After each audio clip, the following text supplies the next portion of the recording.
All right, thanks everyone. So, are we good to go? We are. So look, welcome to this Higher Education 4.0 Symposium event. My name is Darren Morrissey. I'm the CEO of NIBRT. For those of you who don't know what NIBRT is, it's the National Institute for Bioprocessing Research and Training. We're based in Dublin, but we have been partners with ATU, strategic partners I would say, in the whole area of upskilling in biopharmaceutical manufacturing for the last 15 plus years. So we have a really, really strong working relationship with ATU and particularly the folks in Sligo, but more broadly as well. As well as that, I was asked a few years ago to chair the steering group for the Higher Ed 4.0 project. So I've been working with colleagues in Sligo, Galway, Letterkenny and elsewhere on that and overseeing the development of the project, which you'll hear more of during this event.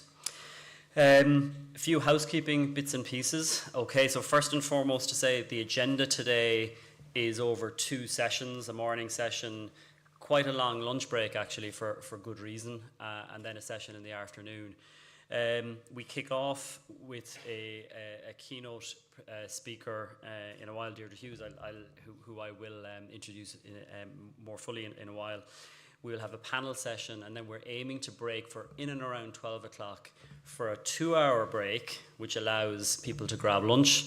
Apparently there are vouchers that people can, I'm going to assume everybody has their vouchers. I haven't got mine yet, but we'll sort that out. But also there is going to be the official launch of the Maker Space as part of the Higher Ed 4.0 project. That's happening, I think, is that 12:30? In and around 12:30. And then people are being encouraged to visit the Maker Space as well. 2 p.m. we start with the following session and with another keynote from George Siemens, who's dialing in. So hopefully the technology will work for us. Point of note for people, to avoid people falling asleep in the audience, there's a photographer going around and a videographer, so the cameras are being pointed at you. And we are also, for our keynote speakers, we're live streaming, and there will be follow-up with the video from our keynote speakers, not the panelists, I might add, from the keynote speakers will be going up on YouTube and on other channels. So just to be aware of that. Anything else? No, that's it. I think that's the housekeeping. I'm going to say there's exits over there if there's any issues, and beyond that we are ready to get going. So without any further ado, I'd like to welcome the President of the University, Dr. Orla Flynn, who's going to open the event and say a few words. So Orla.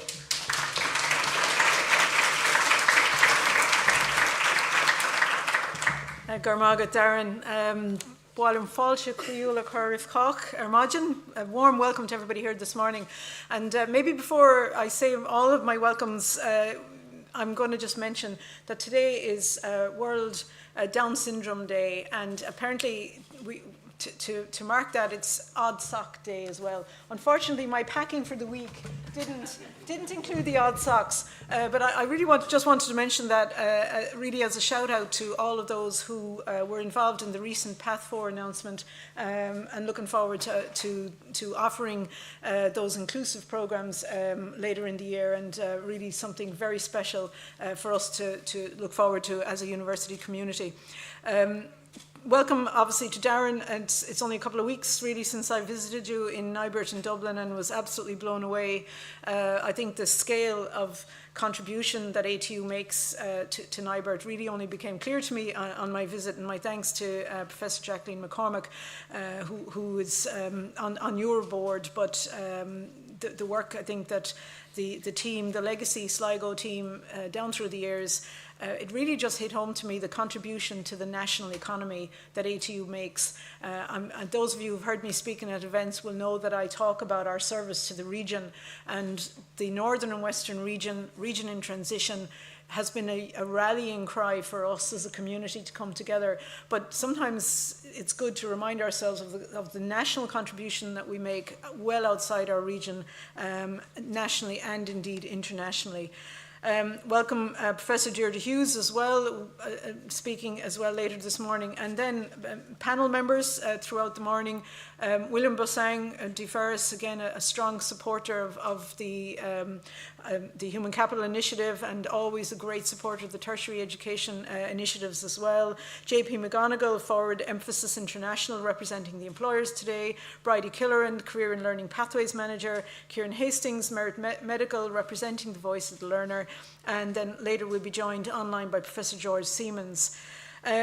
Particular welcome to all of the employers and the representative bodies that are here today, and the staff of ATU who've put so much time and effort into making the project a success. And while very often you think of Higher Ed 4.0 as a project, it's actually a huge beast of a project because, again, I think the application for Higher Ed 4.0 and the Human Capital Initiative Pillar 3 would have gone in shortly after COVID. I think, was it April or May of 2020, sometime around then, and we were 3 separate institutes of technology at the time. It's a huge project, and it has really become entwined with our day-to-day business. And I think so many, looking at around the room and looking at so many colleagues from so many different areas, from pretty much every campus in ATU. And just a reminder that we've 9 campuses in ATU. So just to see so many people here from all across the university is really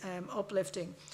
Thanks as well to all of our learners. Many of our learners are in industry and they've given their time, their advice, their opinions, their feedback. And they kind of put up with us because we've made you into guinea pigs. You know, we ran pilot programs and while we were trialing new ways and new pathways of learning, and thank you for your feedback because that will help us, it will help inform the way we do things right into the future. ATU will be 2 years old in a couple of weeks' time on the 1st of April, and at the February meeting of our governing body we got approval for our inaugural strategic plan, and it's due to be announced and launched more formally in April. And we have 5 guiding lights in that strategic plan. I'll reference that a little bit more. But enabling education is one of our guiding lights, and through the Higher Ed 4 project we have developed new and innovative methods of supporting a lifelong learning ecosystem for ATU students. And for example, the Careers and Learning Pathways Service supports learners in accessing higher education across all life and career stages. And again, some of that involves guiding students who are part of an access program to choose a course to suit their needs, but also it includes working with senior executives from industry around the region who want to specialise or enhance their leadership skills. And I think the commitment to all types of learners really reflects a kind of a wider ethos in ATU where we live the value of higher education for all. And it's no coincidence, we do have 6 values in our strategic plan, but inclusion is one of those 6 values. Just to say as well that this project has touched everybody in ATU and all of our ecosystem. So really strong connections with local secondary schools and primary schools through the Strengths Path and the Makerspace programs. We've also worked with the ETBs in our regions. And I say the ETBs, 3 ETBs in particular, Donegal ETB, Mayo Sligo Leitrim ETB, and Galway Roscommon ETB. We've signed an overall MOU with them last year. We've worked with them collectively in the tertiary education collaborations, and really delighted to see colleagues from the ETBs here today. And again, we've been working together a lot, I suppose, since we became ATU, but the Higher Ed 4.0, as I said, predated ATU and predated the merger, and it really got us into the swing of working together and us seeing ourselves really as one strong university. And very often when you have partners outside, like in the ETBs, it helps us kind of come together and galvanise our efforts. So again, thank you from the ETBs to be here today. Just to say, the Career and Learning Pathways Service has worked with employers across Ireland, and also engaged with a wide variety of national organisations involved in supporting employers in developing the future skills of their workforces. We also, though, have a lot of exciting projects such as internationalization at home from the International Office and the Sustainable Development Goals, massively online open course, the MOOC, which looks to educate us all in how the SDGs apply to Ireland. I'll just flag that earlier this morning we welcomed a visit from Douglas College in Canada, and I'm sure they may arrive in and have a look at the stands a little bit later this morning. I am looking forward to the launch of the Makerspace on the Sligo campus a bit later today. There's one already in place in Galway, and it's made a great impact with a whole range of kind of student-facing initiatives, transition year students, second-level students, third-level students, VEX robotics, and so on.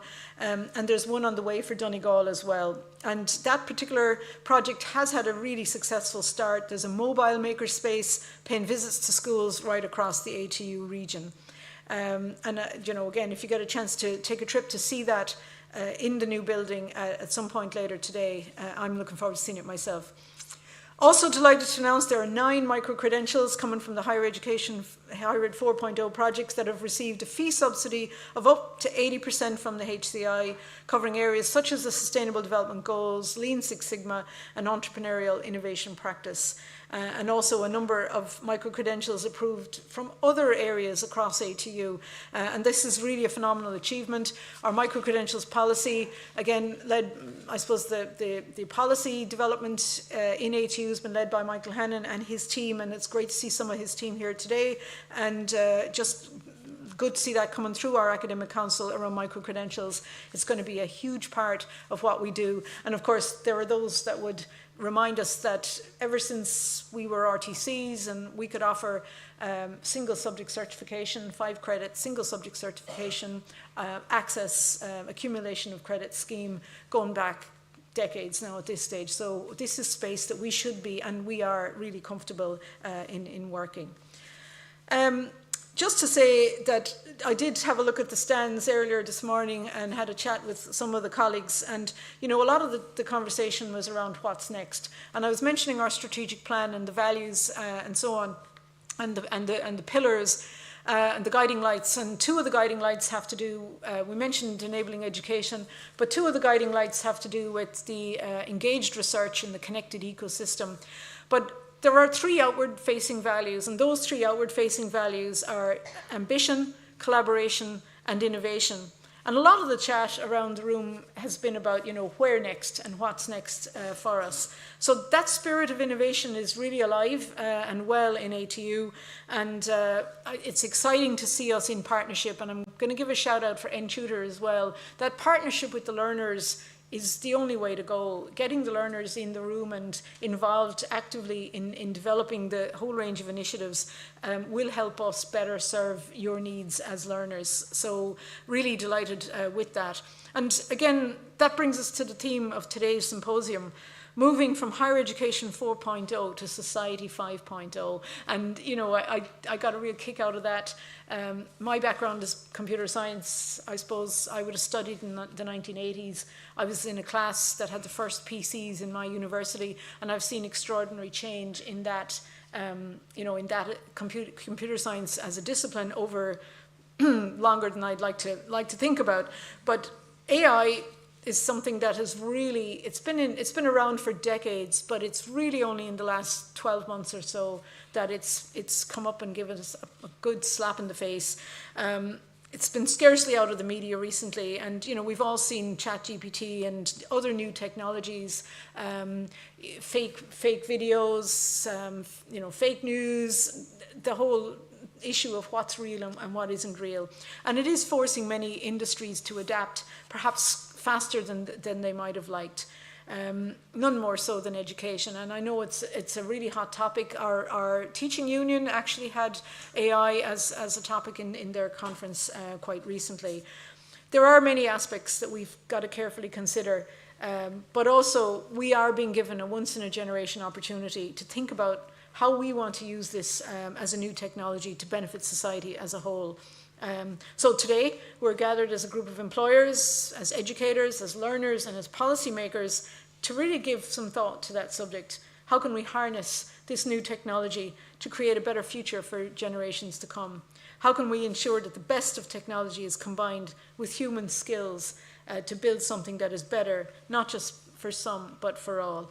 And again, I'm sure we're all looking forward to hearing from our keynote speakers and from the panel today to hear about that, and hopefully we'll get some inspiration today. I do want to give a shout out to Anya Friel as well for all the prep and the steering and the guidance she's given us all in the prep for today. So, Gurmil Magav, agus Tásulgam Gurminishib, Tanavasana.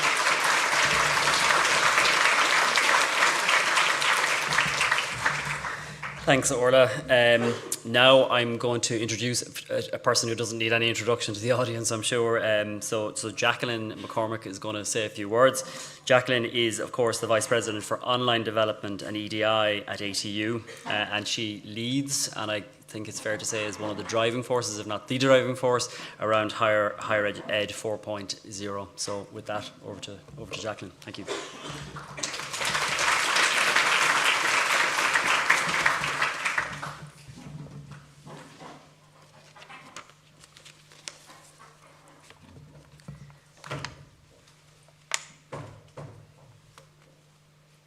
Just waiting for my slides to appear.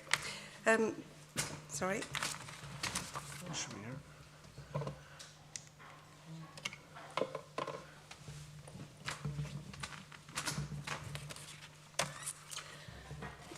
Okay, so colleagues and visitors, can I add my welcome to that of Darren and Orla, and welcome you to this event on behalf of the Higher Ed 4.0 project team. I particularly would like to welcome the representatives from other HCI Pillar 3 projects and our industry representatives who are a really important part of this project. I do want to give a special welcome to one particular person, Brian Mulligan over there on the end, who recently retired from ATU. And Brian was behind a lot of the ideas within this project. So I've been asked to reflect on the genesis of the project and what we've achieved. So as Orla said, if you can cast your mind back to when this project was being submitted, it was actually pretty much the same week as we were having to move the entire college in IT Sligo at that time to online mode because of the start of COVID. And I'm sure Brian and Gavin and others here that were involved at the time will agree that it was a particularly crazy time at that particular, trying to get the submission in the middle of that crazy time, which was no doubt a situation that was replicated right across higher education in Ireland at the time. So at that time, as Orla had mentioned, ATU didn't exist, and sorry.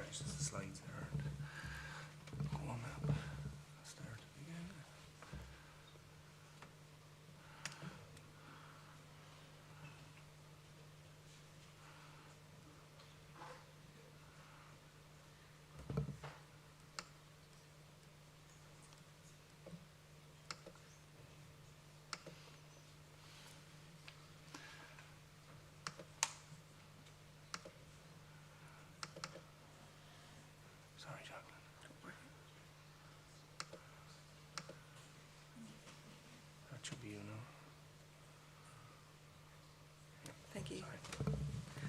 Still under pressure. So at that time, ATU didn't exist. We were separate colleges, so a lot has changed in the lifetime of this project, and this project has helped to build relationships and catalyse activities within ATU. So at the time, whenever the HCI call, Pillar 3 call was going out, Gavin Clinch went to the presentations and the briefing session, came back to us and said that we've been asked to think big, to be ambitious and to be willing to take risks. And Higher Ed 4.0 certainly is an ambitious project. To be honest, we probably didn't really appreciate quite how ambitious it was until we actually started trying to deliver on it. And we have packed a huge amount into the project. So you'll have seen, as you were coming in, hopefully you've seen the banner that is a kind of our attempt to try and summarise Higher Ed 4.0 and all its different aspects onto one particular image. So it's really to try and capture the vision of the project. And the key focus here is about multiple possible pathways into and through higher education and lifelong learning. So as well as those who come to university through the CAO system, there are lots of other routes into higher education as well. And people will return to higher education at various points during their career, to develop their skills further. So the vision was that the My Career Path service would, and its various pathways, would facilitate pathways into higher education across these various different routes. And that in partnership with and to meet the needs of industry and employers, we wanted to try to pilot and develop a wide range of new and innovative models of teaching and learning and assessment to provide these different higher education opportunities. So within the project, the vision was that there would be this externally facing part of the project, which would include the development of the My Career Path service, would also further augment our recognition of prior learning or RPL processes, and also ensure that we were more aware of the needs of employers. So that was the externally facing part of the project. Then the other part of the project was more internally facing, and this would allow us to develop and pilot innovative learning models and more efficient and agile ways of supporting course development, and also to develop the policies and processes in terms of quality assurance that would allow this to happen. So hopefully from looking around the room and seeing the various stands outside, you can get a sense of the scale of the project that we've been undertaking with lots of moving parts. Under theme 1 of the project, this externally facing part of the project, we have developed a range of career learning pathways service, including the mycareerpath.ie service. So to date, 1,920 people have used the My Career Path service, which has really been excellent so far. And 9 organisations have been trained to deliver the Strengths Path profile. 133 different companies have engaged with My Career Path service, and 13 companies, some of whom are here today, represented here today, have completed large-scale pilot projects for us. So it has really been very successful. And it has been inspiring to see these services develop from the genesis of the ideas within the colleagues here today into reality. It's great to see that having developed under the leadership of Bridie Kaloran and the Learning Pathway Service team, and also with Gavin, Karina and Simon involved in various different aspects of it as well. So moving then to the externally facing part of the project, the internally facing part of the project, it's really hard to try and capture the breadth of theme 2, the innovation part of this project, into one slide. So in collaboration with a wide range of employers and industry associations, there are altogether 124 sub-projects in Higher Ed 4.0. So it's a huge amount of moving parts within the project. We have developed work-based learning, workplace-based learning, project-based learning, major awards, minor awards, MOOCs, micro-credentials, reusable learning modules and learning objects, over 2,000 RLOs. We have work on remote labs, on digital credential infrastructure, adaptive learning technologies, makerspace, and professional level recording studios, a huge amount of things. Again, supported by an excellent instructional design team under Noel Mulkeen's leadership is leading this part of the project. And then Louise Kearns is the senior instructional designer. And then obviously with technical expertise input from Domenico Carbone as well. So we have supported, as I said, the 124 sub-projects. Oops, sorry. This is flicking around on me now. We've supported the 124 sub-projects. We have supported 75 subject matter experts. We have 62 programs or modules that have been supported in their development, and we've developed over 2,000 of the RLOs, and that's just to try and capture it very quickly. It's very, very difficult to capture it just within such a short period of time within one slide.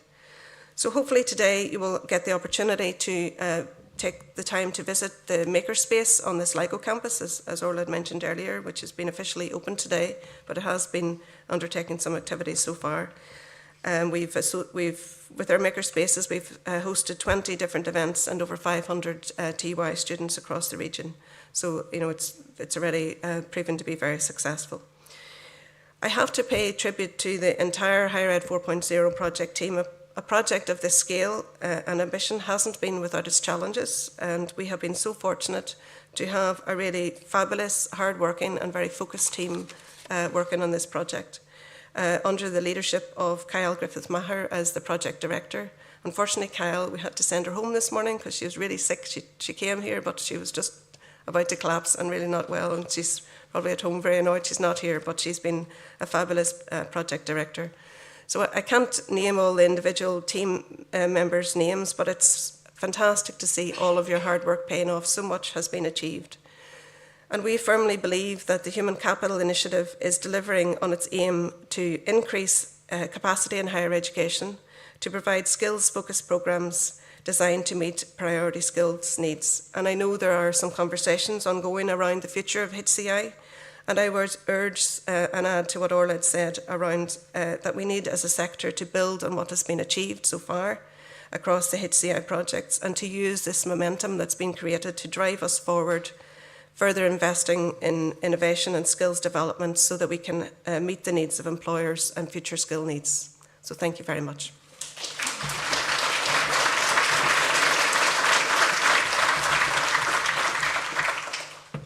Thank you, Jacqueline. Now I'm going to hold my notes up here because I think I was probably the one who messed with the AV when I put that down. So apologies, James, for giving you heart failure. So with that, I would like to welcome and introduce Professor Deirdre Hughes. And Deirdre, who has flown in overnight from Newcastle, so I don't know if she's the furthest travelling person in today, but welcome to Sligo, welcome to ATU. Deirdre is the Associate Professor at the University of Warwick Institute for Employment Research and the founding director of Career Chat, a pioneering tech company focused on career exploration and the effective use of artificial intelligence. I suspect it won't be the first time or the last time you'll hear about AI today. Deirdre specialises in career, employment and skills policy, research and practice at international, national and regional level. And some selected examples of her current research include using and harnessing AI and large language models to support career exploration, community places and online spaces for all age career supports, and also she conducts collaborative research in Canada, Wales, Scotland and other places in the area of career development and well-being issues. So without any further ado, Deirdre, welcome to the stage.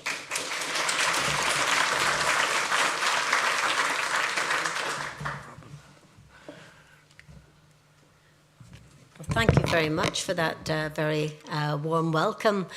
They always say that when you start a presentation, you should know your audience. So just while we're getting the slides up, a quick show of hands. Have you got students in the audience?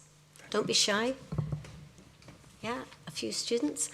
Staff employed here by ATU. Lots of you. Employers, yeah. Few hands going up on employers, great, the back. Anyone who works in education outside of higher education, anyone from an ETB or a school or, yeah, fantastic, great. Well, I know already you're going to be a fantastic audience. So thank you so much for this very kind invitation to come to Sligo. I really appreciate you all coming here today. Yesterday I arrived at Dublin airport and I was driving along and sort of thinking about why did I ever leave Northern Ireland, which is where I'm from originally. But it just reminded me of the warm hospitality, and I thank our hosts for my experience so far. I want to congratulate our two speakers who've set the scene for us so well. And of course, Bridie, Anya, and everyone that's involved. You know, it takes a bit of energy to get these stands up and cope with the stress of the technology. And so really, I hope that today we'll all have a chance to share some ideas, some experiences, and that you'll all get a chance to sort of see the great work that's here. So perhaps just before I get into this topic, which incidentally my husband said, what on earth is that all about? He's an engineer and doesn't work in education. So my task really is to unpick this topic and to invite you on a journey really to think about how can we build a society where we have the best of technology and technological advancements, but also a human-centric approach to build a really better society. And most important of all things, who watched the rugby? Congratulations in winning the Six Nations Cup. I was in England and my heart was beating fast and there was lots of nail biting. So well done, Ireland, for that. So I thought to begin with, just share with you a little overview of what I'm going to cover in about 25 to 30 minutes maximum. And I've got quite a lot to cover. But I also thought, when we think about navigating the future, maybe to warn you that we're going to do a bit of interaction in this 30 minutes. So it's not going to be me just showing you PowerPoints. I'm going to hopefully get you involved in some conversation. But don't you think navigating the future, can you think of someone famous, or maybe not, who's navigating their future in a fast-changing society? Perhaps a politician? Maybe a rugby player, or maybe just your brother or your sister. But what I really want to focus on in this presentation is how individuals sort of are making decisions, what influences them, how do you manage change in a society that has changed exponentially, certainly since I was at school and beyond.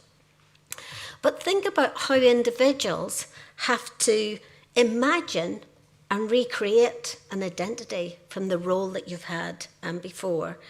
And really, this is why it's so important, this initiative here at this university, that what we're doing is we're using technology, but we're also focused on that human-centered approach to help people imagine who they are today and where the world of possibilities might be for them. So I'm going to just very quickly say a little bit about my background, ever so quickly, because it's relevant to some of the things that have been said so far. And then what I'll do is we'll do a little icebreaker together, unpick the terminology. Let's have then sort of thoughts about transformation in these AI and human-centered approaches. Of course, there's turbulence. Congratulations, all of you, surviving a merger of different colleges. I take my hat off to you because I have worked in 4 universities and I know exactly the pain. I felt the pain, but also I can see gains as well. So let's just very quickly, very brief word about me. Years ago, I'm going to look back now to the 70s. And it's kind of relevant because we're sort of navigating your future is about where you're going, but also where you've been. So I was Deirdre Mary Bernadette O'Hare, a Derry girl from Coleraine, lived through the Troubles, the first in my family to go to university, but I didn't go to university until I was 26 and I had a baby at the time, who was actually three months old, so when I look back on it. But between 16 and 23, I actually had no line of sight to university. I didn't know anybody who went to university, and I knew I couldn't afford to go to college. There were no role models beyond, or mentors beyond my family members. And certainly if you think back to when you made a career decision, you probably got lots of conflicting information like study hard, but make sure you bring in the bacon as well. And of course, I did observe firsthand the stress and the tension in communities when people have no line of sight to good education or to work. And I just think it's very relevant for us in thinking about all these wonderful technology developments. But let's think about people in rural communities. Let's think about people who are struggling in a cost of living crisis. And let's really think about, right, how can we build this better world? Now, the 70s, hands up who was a teenager in the 70s. See, the younger ones here, you'll be thinking, what's she on about? But look, this is the reality. it wasn't that bad in the 70s, even if you lived in the Troubles. There was the disco movement, Bay City Rollers and Slade. Quick show of hands, anybody remember those? Oh yeah, you're shy, but I know you know. For a younger audience, there was a feminist movement at the time. It was very much about women, women's rights, equality, and how we could improve that. And also, there was environmental movement. I remember when Greenpeace was first established, and there were concerns in the 70s about pollution, about deforestation, amongst many other things. But guess what? No emails, no online meetings, no computers as such, no mobile phones, no hole in the wall where you could go and get your money out. And now even that seems to be disappearing. And higher education was relatively free. You got grants. So all of my education, I've had grants. I've been very, very lucky. So I would like to invite you as a little warm-up, and you've only got 60 seconds. I apologise, but I have to keep to time. I want you to think about, if you could time travel, which historical era would you visit? Forget about the why, because we won't have time, I think, to do that. But just imagine that you have a chance to improve society and education for others. Which era would you actually choose? Would you go back to the past? Would you stay focused on the present? Or might you look to the future? So 60 seconds, say hello to your neighbour, say who you are, and then literally, very quickly, which era would you go to?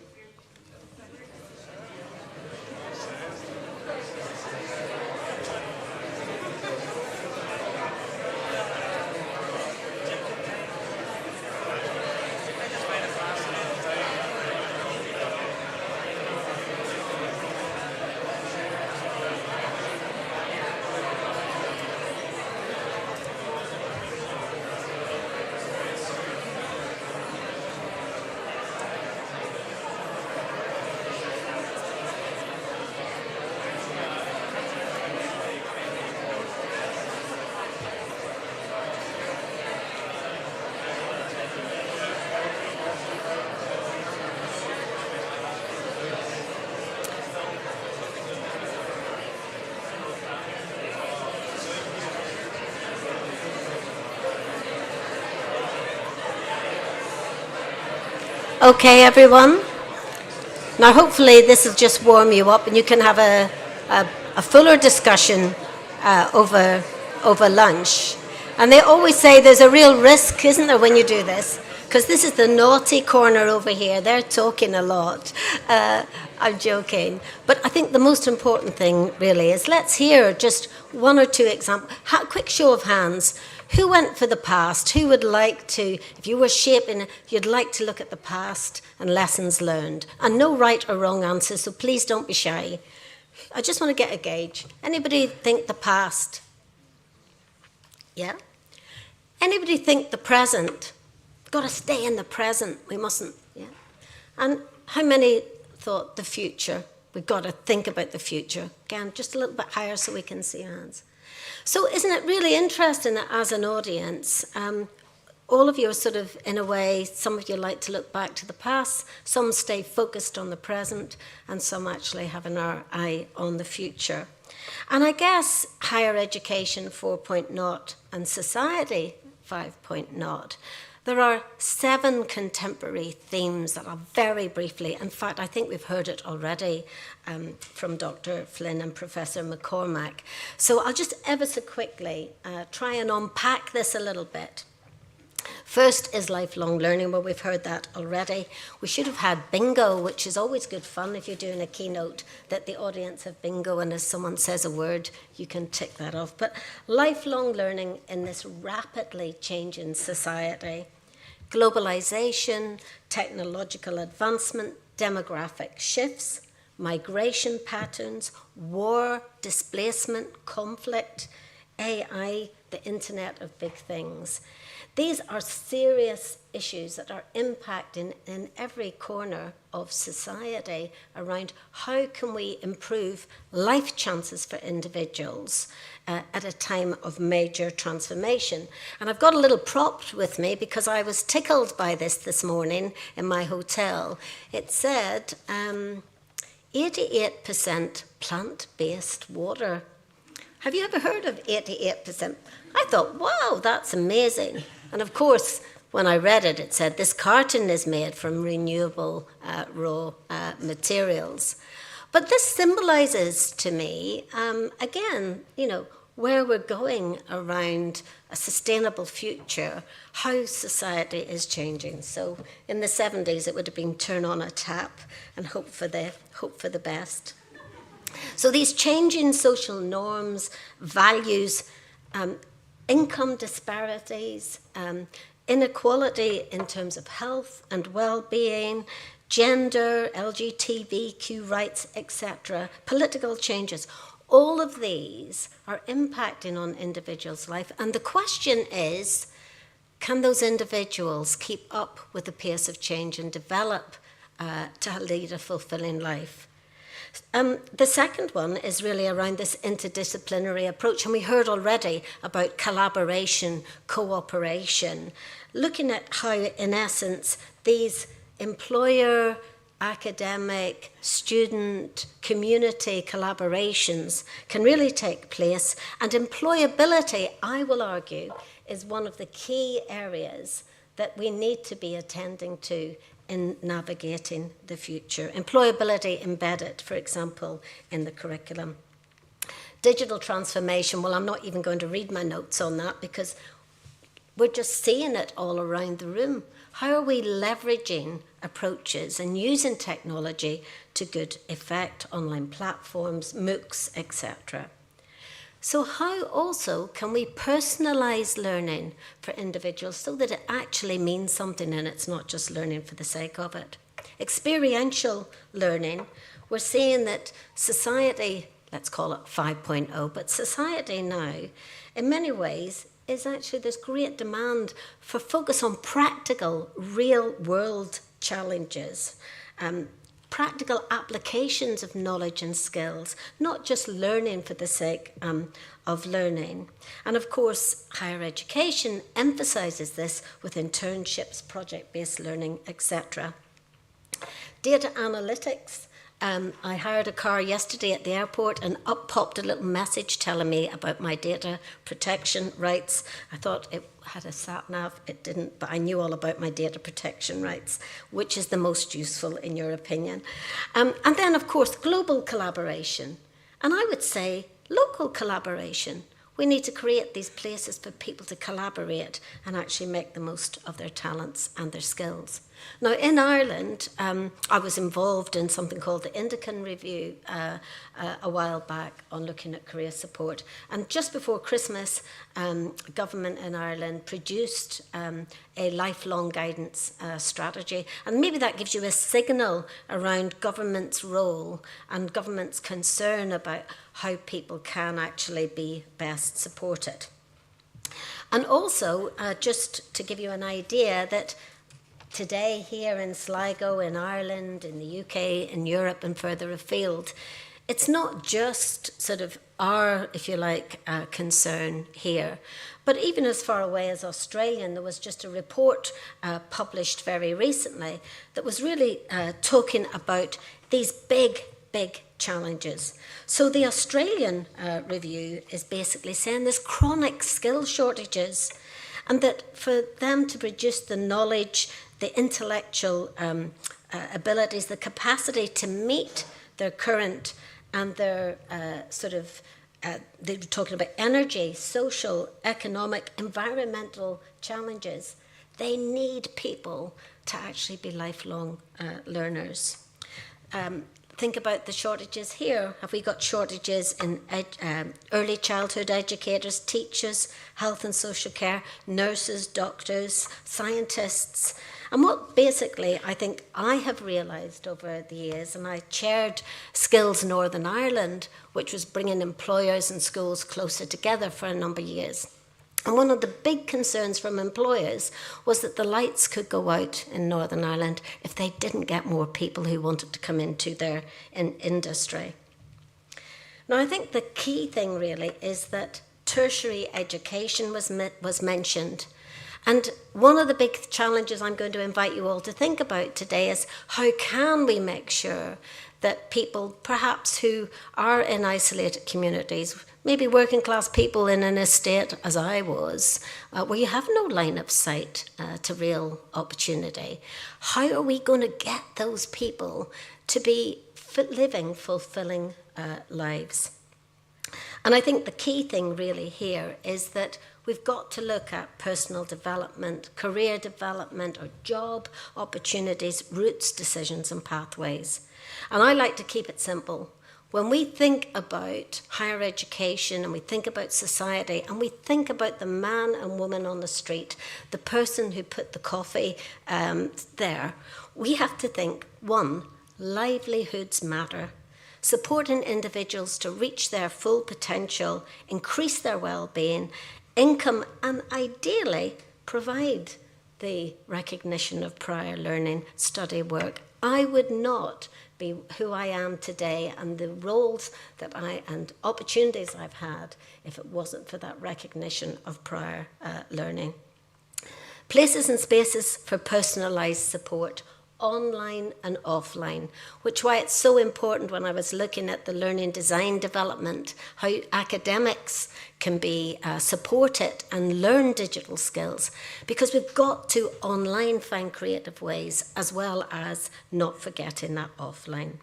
And I'm always going to argue, even if you are the most enthusiastic AI person in the world, humans in the loop, that while people love and get excited about technological solutions, not everyone has access, not everyone has the skills to be able to use it.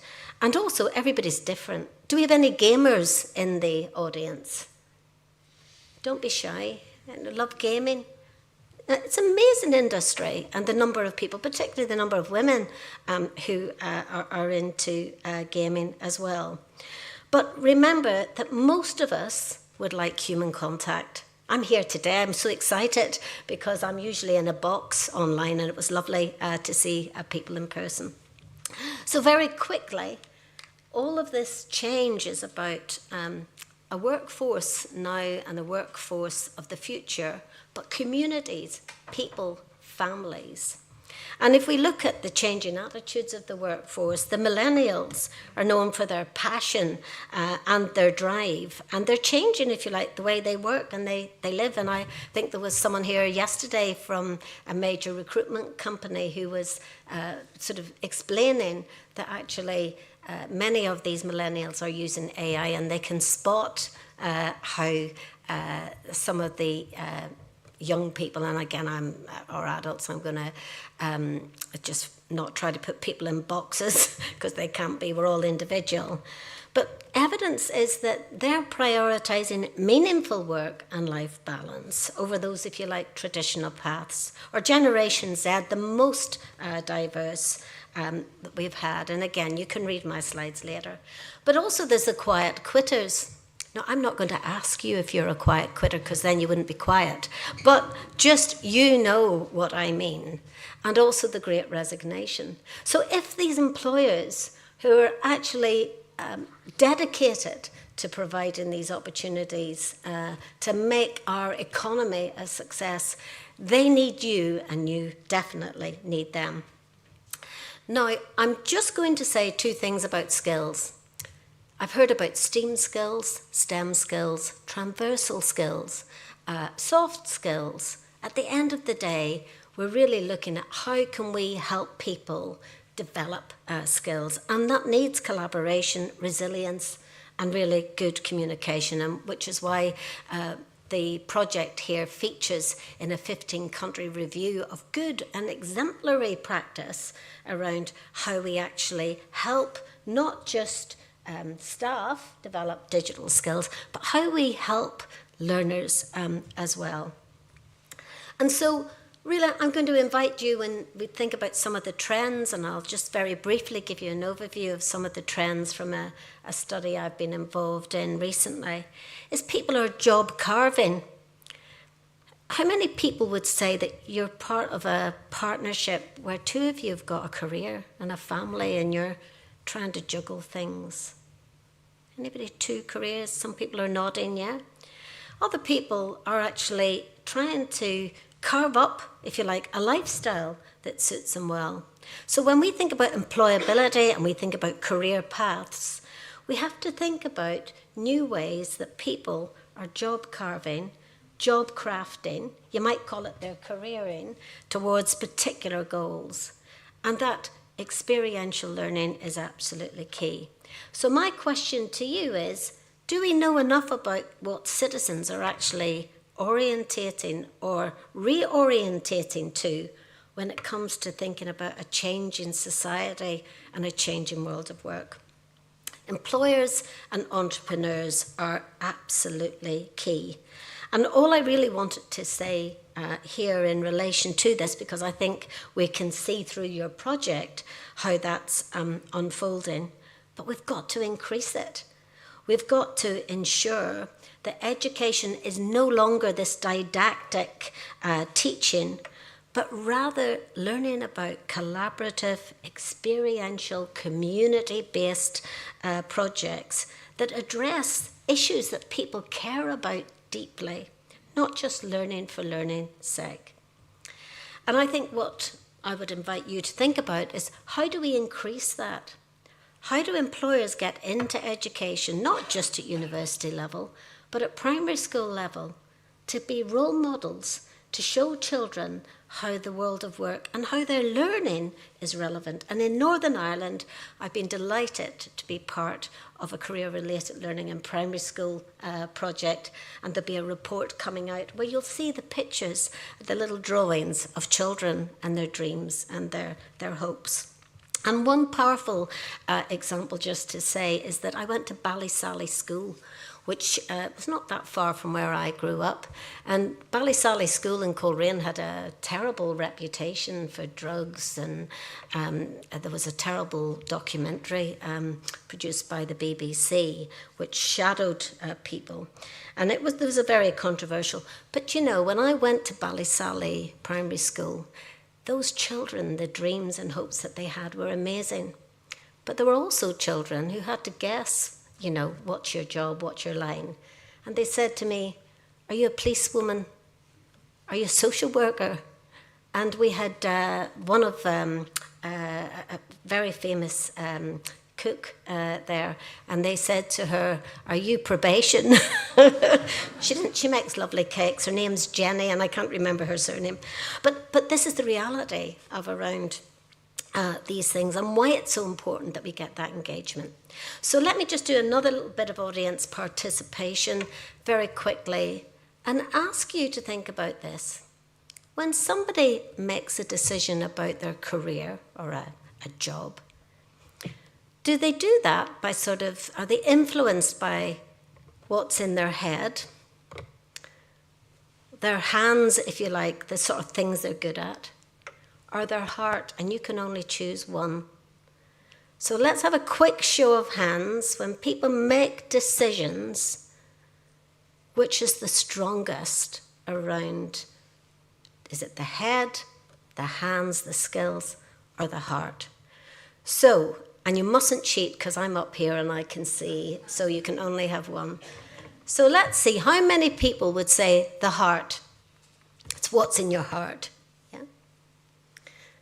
And then what about the hands, the skills, the things you know you're good at, things you can do? Yeah. And then what about the head? What's in your head? Yeah, interesting. But of course, you do know the answer, don't you? That it's all of that. But it's also, when you look at some of the scientific research, it's about what happens in your stomach. What happens, your gut feeling. Can someone like me do this? Can I actually make that decision. Is this right for somebody like me? And this is why your work, regardless of whether you're, doing technology and you think I'm not delivering to people, your work makes such a difference to people's lives, because we want to get to that place where they feel motivated and a sense of belonging. And without those partnerships with employers and entrepreneurs, it's so vital. So just very briefly, I want to just whet your appetite. I've just finished this 15-country and the province of New Brunswick, Canada, review, looking at what does targeted and effective all-age career support look like. And there's a number of strands to it, and when it'll be published in Northern Ireland shortly. It was funded by the Department for the Economy. But let me just give you a couple of insights.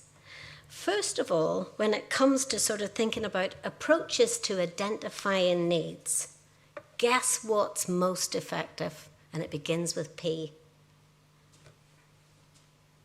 What would be most effective in someone identifying your needs? Personalization. You've got to feel that the person is interested in you. So 3 themes come out of that study. The need for skillful practice, and that means that we have to have professional development in that space.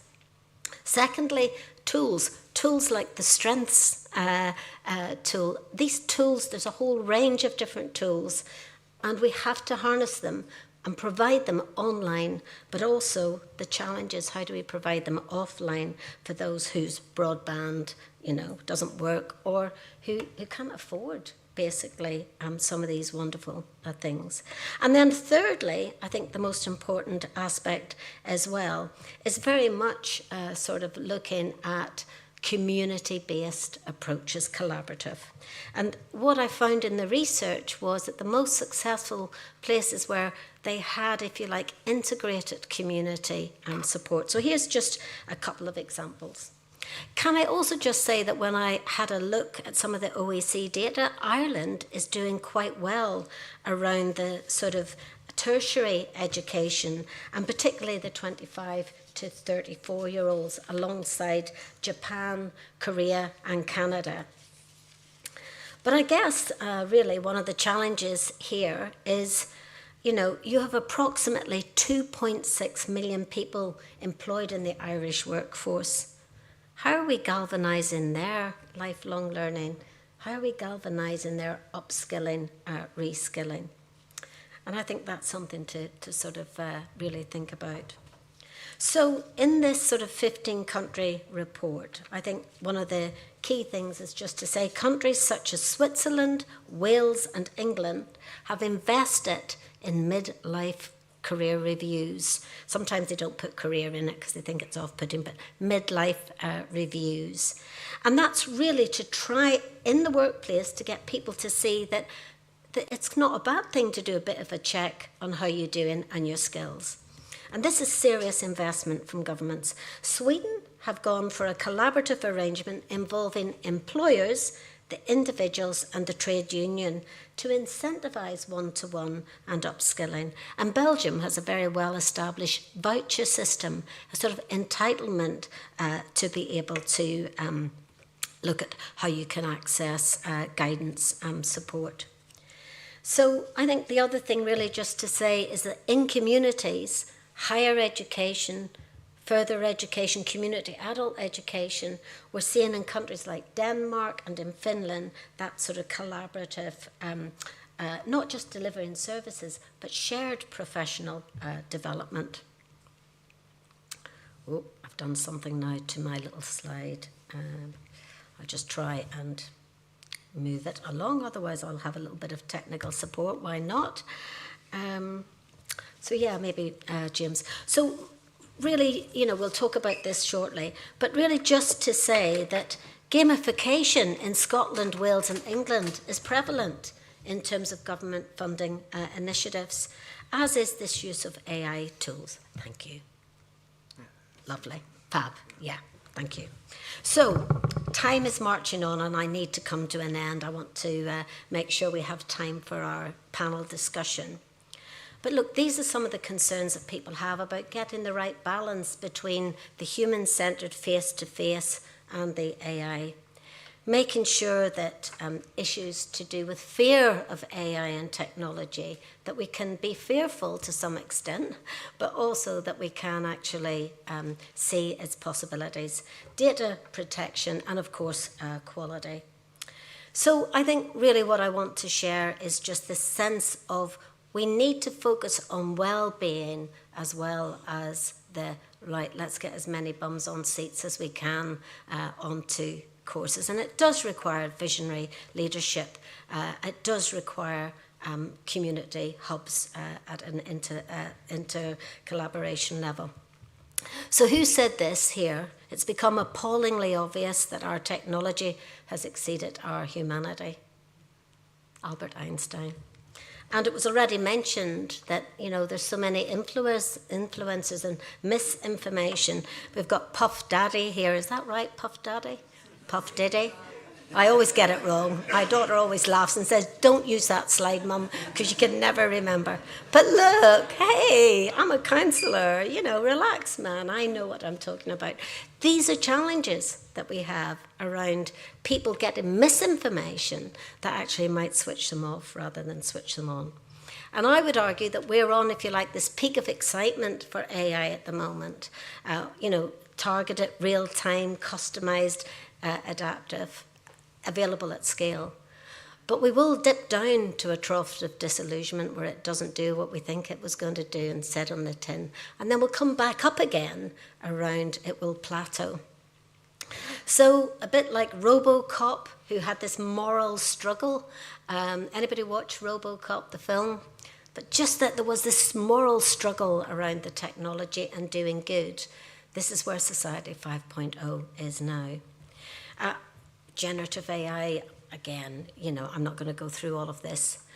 You can get my slides and see what I think the benefits of AI are, which are personalised information, data-driven insights, scalability, cost-effectiveness, but empowerment. We can use the technology, but we must be fearful. And this is an example in America where there was an eating disorder helpline and it fired all its staff and it transitioned to a chatbot after unionisation.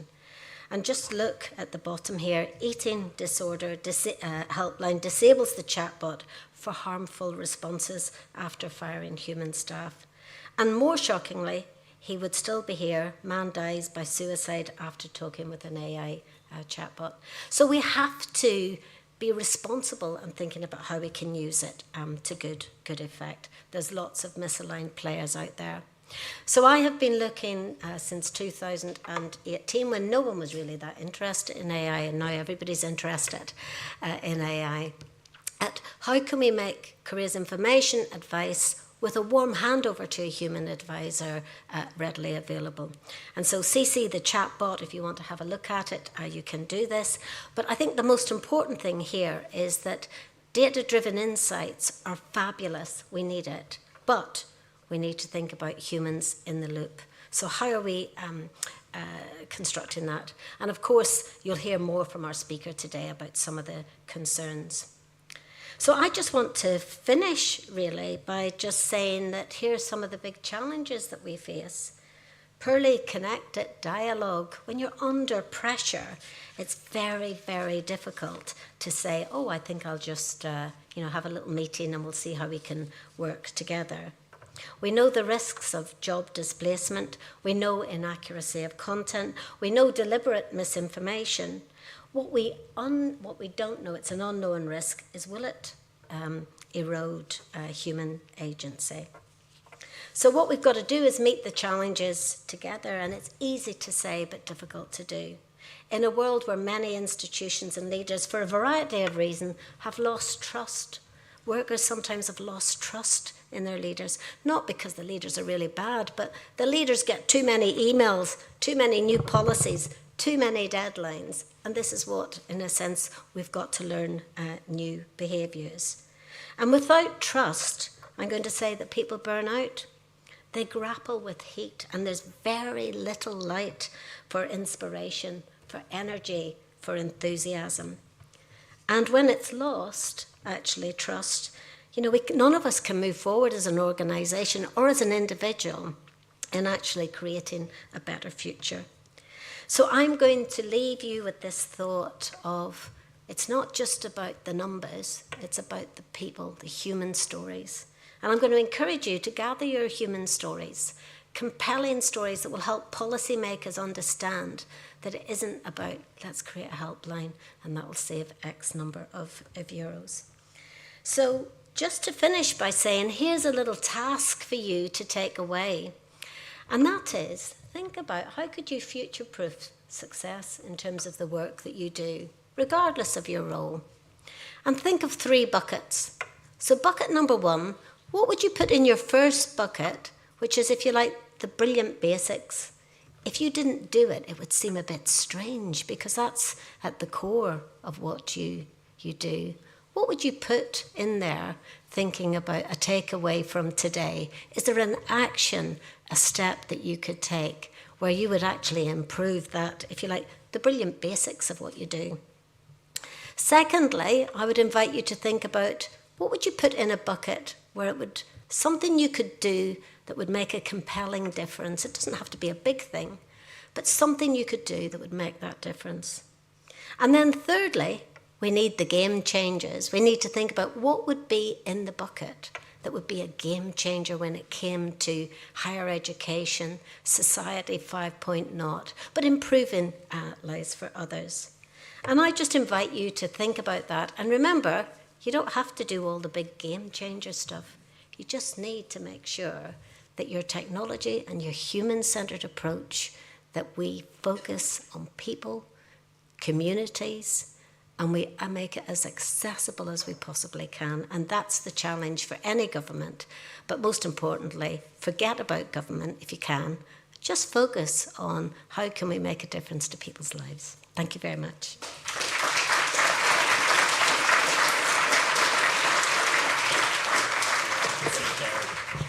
So I would love to throw this open to questions, but the way we're going to do that is we're going to harness the wisdom of the collective, and we're going to invite our panel members to join along with Deirdre as well. So I'm going to, as they take their seats, I'm just going to introduce our 4 panel members. So everybody come up and settle in. We have Bridie Killeran, who's the Career and Learning Pathways Manager. Bridie's been mentioned a few times already, very involved in driving the Higher Education 4.0 project at ATU. We have JP McGonigal, who is the Head of Business Improvement with a company called Forward Emphasis International, who are a partner company involved in Higher Education 4.0 project. And Forward Emphasis are based in Donegal, and they provide customer relationship management and business planning solutions for FTSE 100 companies and NGOs. We've got Kieran Hastings, who is a My Career Path student learner, working in the medtech sector in Galway, so for a company called Merit Medical, and he is here really to represent, I suppose, the voice of the end user, the learner. And then we also have William Bosang, who is the Assistant Secretary General of the Department of Further and Higher Education, Research, Innovation and Science, otherwise known as DFERRIS, taking a trip out of Dublin and the white heat of all the activity happening, the events of the last 24 hours. So welcome, William, to the panel as well.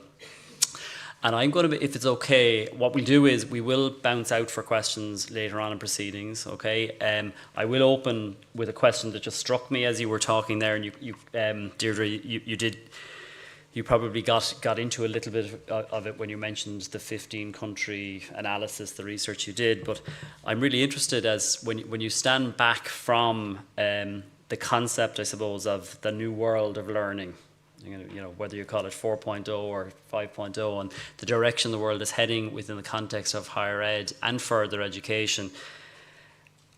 Is it possible, is it a fair question to even ask, who is doing it well? So if you pick a country or a region, and what kind of things are they doing well? So you mentioned Switzerland and various places, but...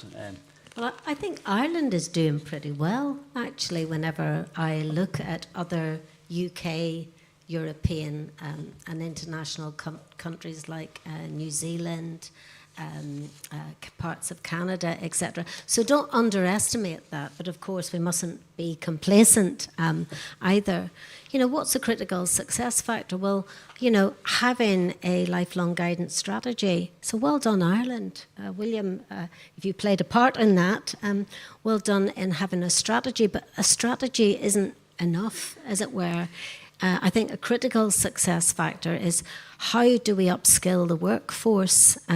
You know, the helpers I mentioned that make a difference to people's lives. We need to invest in professional development, and many countries do that very well. In Iceland, for example, you know, it's written in law that, you know, you cannot practice, for example, as a guidance counsellor unless you have been suitably trained. I think so. Professional development, investing in the workforce, of course, the employer engagement, where you've got these collaborations, is really important. And I think across all of these countries, what we've basically seen is where it's most successful is where there are these collaborative approaches. And I think finally, another critical success factor is that these partnerships are grown from the bottom up, as well as having that sort of top-down approach. The report will be available in about 2 or 3 weeks. It's going to be published on the Department for Economy website in Northern Ireland, and I'll make sure with Bridie that you all can have a link, because you can then see the many examples. And a critical success factor is, how are you going to engage those 2.6 million in the workforce to upskill and reskill and not become quiet quitters or do the great resignation? That's great. It's a nice link, actually, the idea of bottom up and meeting top down. Bridie, if it's okay, I'm going to go to you next. Just with a question, I suppose, about HE, Higher Education 4.0, and the pathways that's opening up for employees and I guess employers in the workplace looking to upskill and reskill. Can you talk a little bit about it? Yeah, okay. So I suppose just kind of looking at what has been said already, you know, by Deirdre and others, we're looking at this huge change that's happening now at the moment. So digitalisation, globalisation, sustainability, climate change, all of this really is driving, I think, the skills agenda. And I think, you know, like Deirdre says, the government are responding to that. And I think higher education is responding to that. And we look at ATU, I mean, the online courses, we have a fantastic reputation for our online learning and flexible learning provision. We have micro-credentials, we have MOOCs, we have, as I say, those digital badges, we have work-based learning, we have work-based placed learning, as somebody was saying to me there, and I know this is all around here, where now you can do your degree while in the workplace. And we have apprenticeships. So we offer all of this. And I think, you know, what we're trying to do is respond to people now who need to be able to access courses in higher education in a flexible way. They're time poor and is also financially as well amenable to people now. So I think that's really, ATU has responded to that. I think employers are seeing now that they have to future-proof their businesses and their organisations, and they need to respond and upskill and reskill their employees. And employees are taking charge and control of their own careers now, and they're change agents in terms of their careers. So I think that's really, you know, what I'm seeing anyway. Excellent. And I'm going to, if it's okay, I'm going to go to you, JP, next, just to get the kind of employer perspective. And really it's around the changes that you're seeing. I mean, the changes have been referenced a lot by Deirdre and Bridie and others. But what changes are you seeing that's really having an impact on your ability to attract, to retain talent? And how are those changes kind of affecting how you adapt in terms of your strategic approach? Yeah, I mean, absolutely. A lot of what Deirdre's talked about resonates very much with us. Bridie knows through working with us for the last year and a half, the kind of pressures we see in terms of attraction in the first place and retention, development of our talent. A lot of that stems around for us, we would have a lot of Gen Z employees. They have absolutely, as you said, Deirdre, changed how the demands from us. They demand a lot in terms of what is in this for me. What development am I getting? How can I grow? Who is it recognized by? And it needs to be certified. It needs to be recognized. It needs to be very tangible. That puts a lot on employers who are not just giving their own training anymore. Which is why we engage with the likes of Bridie and team. But I think as employers, we are also demanding more. And it comes back to that. It is revolving around that changing, ever-evolving tech world, ever-evolving working environment in general, where we need employees. Deirdre spoke about that employability. That is massive for us, not just a qualification, but employability, those skills, those transversal skills, and that is something that we are seeing more and more. We are looking for employees to be adaptable and flexible and have those transversal skills, good communication, teamwork, collaboration, creativity. Because it's certainly not the case of coming in and sitting in a job and we'll all do the job and we'll all be happy. Things are changing so quickly. We as a business in Forward Emphasis, we're on a path. We're around 300 employees right now. But we've set out just in the last 6 months, set out a strategy to be about 800 employees within the next 3 to 4 years. So we are constantly improving and changing. I don't think that's necessarily new in business. That idea of continuous improvement is always there, but we need employees to understand that as well, because it's continuous improvement, but it's been ramped up and to an extent where things are changing so quickly and moving, and you cannot stand still. You will get passed by. So we need more of that from employees coming into the business as well. And just from the type of business we are, we would tend to take a lot of people in either straight from college, straight from school. Maybe they've left school, they've gone into jobs in supermarkets locally, whatever it might be. We're very much a local community-based business. So that whole learning piece, trying to create that learning environment, because we do a lot of insurance claims work. People are not necessarily coming to us as qualified insurance claims people, anything but, and we have to teach them and to be that pretty quickly and to continue that professional development. So we're very much in that space where we that whole lifelong learning, that learning methodology, how we do that learning with them is very, very relevant for us. I'm guessing it's a very diffuse area, so it's very easy from my perspective anyway. For things to get disconnected and for it to be quite scattergram in the approach. I'm very interested in my career path as a system, as a mechanism for pulling the strands together. Bridie, could I just double back to you? Could you give us in a sentence or two, perspective on how my career path works within the context of the changing world? Yeah. Okay, and like Jacqueline said earlier, the Higher Ed 4.0 came out of COVID. So we were just coming out of COVID when we were developing my career path. So, we were obviously focusing online and having the resources online. So we looked at how we plan the journey on my career path.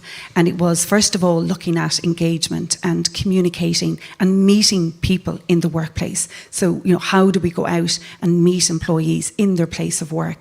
Then it was looking at recognition of prior learning. What does that actually mean to people? How do we communicate that message? How do we value people's learning in the workplace, which is so sophisticated now?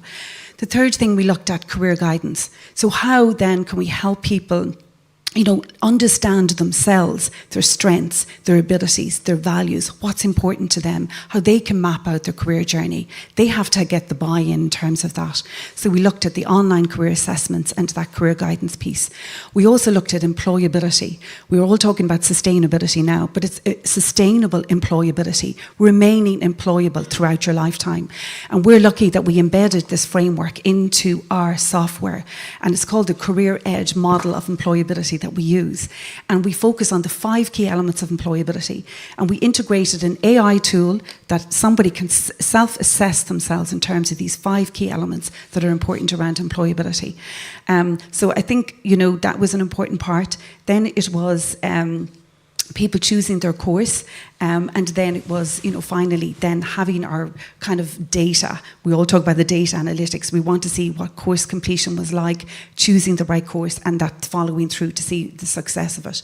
We developed 5 key personas. So typically the 5 different types of people that we meet in the workplace, and we then curated a 4-stage program. So, if you're coming on as a learner on My Career Path, you go through a program, 4 key stages. The first stage is looking in, where you do a series of psychometric assessments to understand yourself. The second stage is looking out, your research phase, where you can see what opportunities are available to me. The third stage then is preparing your portfolio, your toolkit, and then the 4th stage is your career development plan and consolidating your career development plan. Finally, My Career Path, what we did was we had the personal touch, the human touch, as well as the AI tools. And the AI tools helped us have more time and more valuable time with our learners. So we were able to focus on mentoring and that support piece and that guidance piece. And the AI was replacing things like, skills checker, pulse, CV builders, CV 360, where it can analyze your CV and give you feedback straight away, interview 360. So we embedded all of this into the platform, as well as e-learning courses where people might have learning caps. So I know that's probably a long answer, Darren, but... No, it's a really detailed answer. Maybe I've teed the question up and led the witness too much on this one, but Kieran, I'm going to go to you next and ask you, as somebody who's been at the end user face of this, how has My Career Path worked for you? What's your experience been? Well, I suppose after many years of working in various aspects of the medical device sector, I got promoted to the role of a quality technician.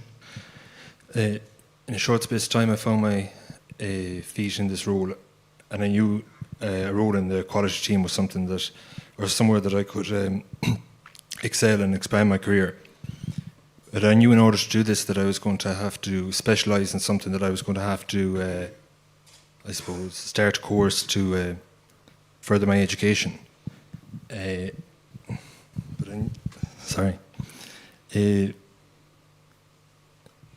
My Career Path, did you engage with that, the app and the processes, and I suppose all what Bridie was talking about there? Yeah, no, I suppose from that point there, I initially started research myself into different courses. I was looking at level 6 courses and level 7 special program awards.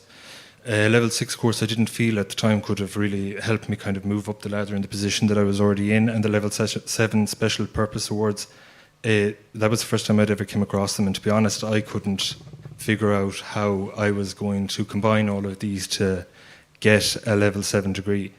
So I turned to my manager, I suppose, for advice, and she told me about mycareerpaths.ie and that I should get in touch with an advisor there. So I did that, and from the onset, the experience was smooth and painless. And from setting up the initial appointment to follow-up meetings to CV preparation and everything, it was brilliant. So then and that was a real advisor, not a chatbot advisor. No, the real advisor, Peter Smith, is down there somewhere, I think. Very good. No, Peter was brilliant. He went above and beyond to assist me with everything from showing me or navigating through the website and showing me all of its resources and everything that the website had to offer. It was brilliant. And we went from there. My chosen path was a career accelerator. It was brilliant. We went through everything from my strengths and weaknesses and strategies on how to work on them, all of the e-learning and everything that the website had to offer. It was very good. Brilliant. I suppose from there we went. I would have let Peter know that I was interested in doing a course or something that I could, further my education in. And sorry, I'm a bit nervous. So you did the course, no? Or No. are you doing it, or? No, I'm in the course, yeah, Quality Excellent. for Industry. Yeah. So from there, I suppose we went. Excellent. Like I told Peter, I was interested in doing that course, in doing a course. And Peter and myself, we looked at the different courses that would have available to me, and we found that course, Quality for Industry. Initially, then looking at the course, I wouldn't have met the criteria to get into that. I didn't have a level 7 or level 6 certificate to do it. And then Peter informed me about the RPL program. He also informed me then that there was going to be the RPL coordinator, Olive Kelly, was going to be on site at Merit Medical where I work, and a representative of the course would also be there. So I sat down. I arranged to meet them on the day, and I sat down and talked to them, and it was all very informative and brilliant to have them on site at Merit Medical. Also, there's more than myself working at Merit now that are now enrolled in the same course, and some of them through the RPL program as well. No, but definitely with my career paths, what stood out for me the most was the one-to-one experience. What I suppose, just without Peter's help and guidance and connections and everything like that, I don't think I would have been enrolled in the course that I am now last September. Karen, that's brilliant. That's a great endorsement. Sorry about that.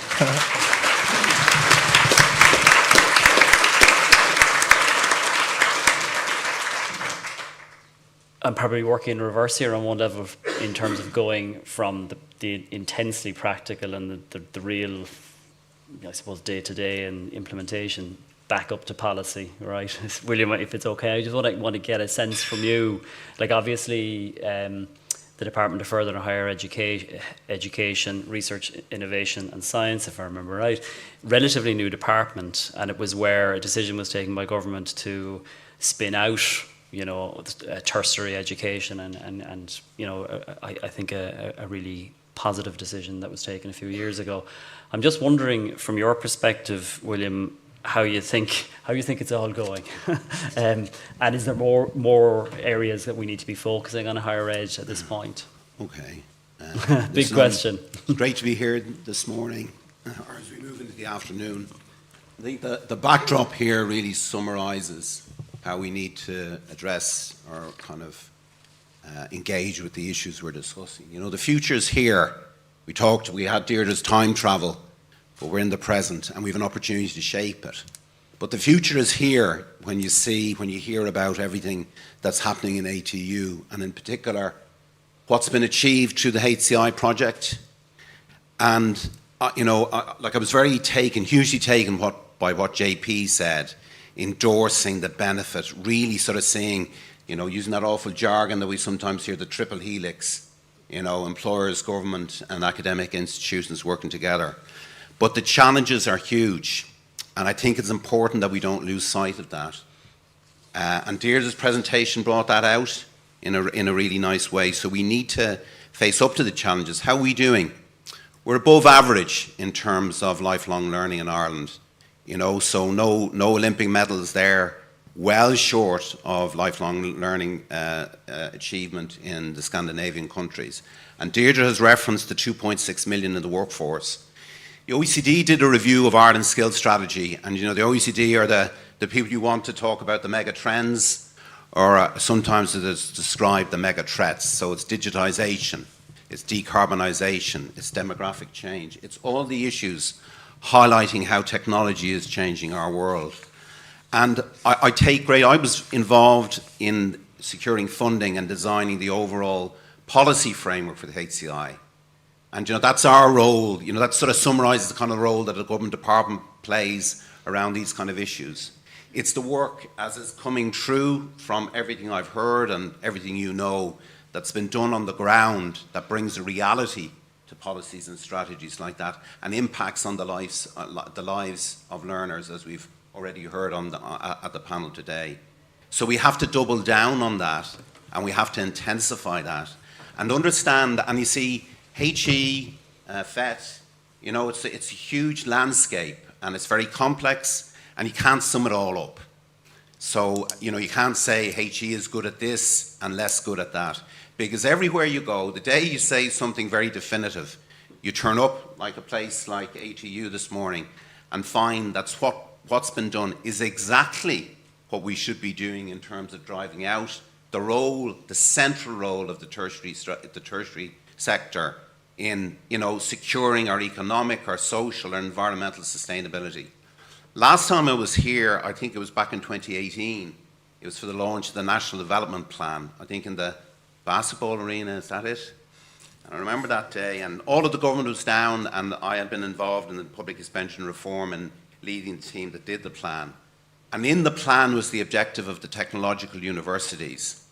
And we've heard Orla talk about 2 years in, and understanding at that time, and from the work of the predecessor organisations, particularly, you know, just taking an example for this morning, Sligo, how Sligo had rolled out a kind of an international class example of online learning, and seeing then that play into the establishment of the TU, ATU, the role that leadership played, Orla, Brendan, and sorry, I'm going to forget the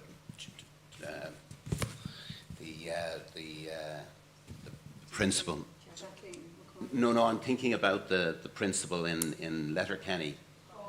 Hall, sorry. So the three leaders coming together. And we had a lot of experience in the department of the establishment of the TUs in different parts of the country. Here in ATU, you just went out and did it. You know, you came back to us to tell us the progress that was been made. It was done. It wasn't drama. Maybe it was drama on the ground, but it wasn't drama in terms of bringing your problems elsewhere. So I think that was hugely impressive. And you're building on that, your 2-year strategy then, as Orla mentioned. And that's the opportunity, building on the foundations of everything that you're doing in terms of the three institutions coming together. HCI and Higher Education 4.0 as an opportunity to look to how you mainstream that approach. Because that's the point I'm finally getting to in my presentation. The challenge for the whole of tertiary sector is mainstream good practice. And there's a lot of things, and I'm sure we could get to talk to them, about the way the policy frameworks and the strategy doesn't support that. In particular, let's say talk about the funding model for higher education, which some of you, for your sins, may know a lot about. But we have to find pathways forward where the good practice becomes the mainstream practice, because that's our responsibility collectively in terms of shaping the future of those learners that are here today and those learners that the system is currently engaging with. And above all, just to take the figure that Deirdre has referenced, the 2.6 million people in the workforce, that, you know, the stakes are high in terms of how the changes we're seeing in our economy and our society is going to impact on them.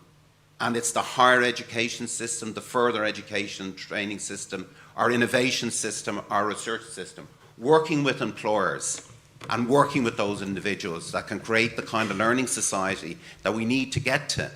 Because if we don't get to that point, if we don't achieve that objective, you know, we're facing into less positive outcomes for this country and for the people that live in it into the future.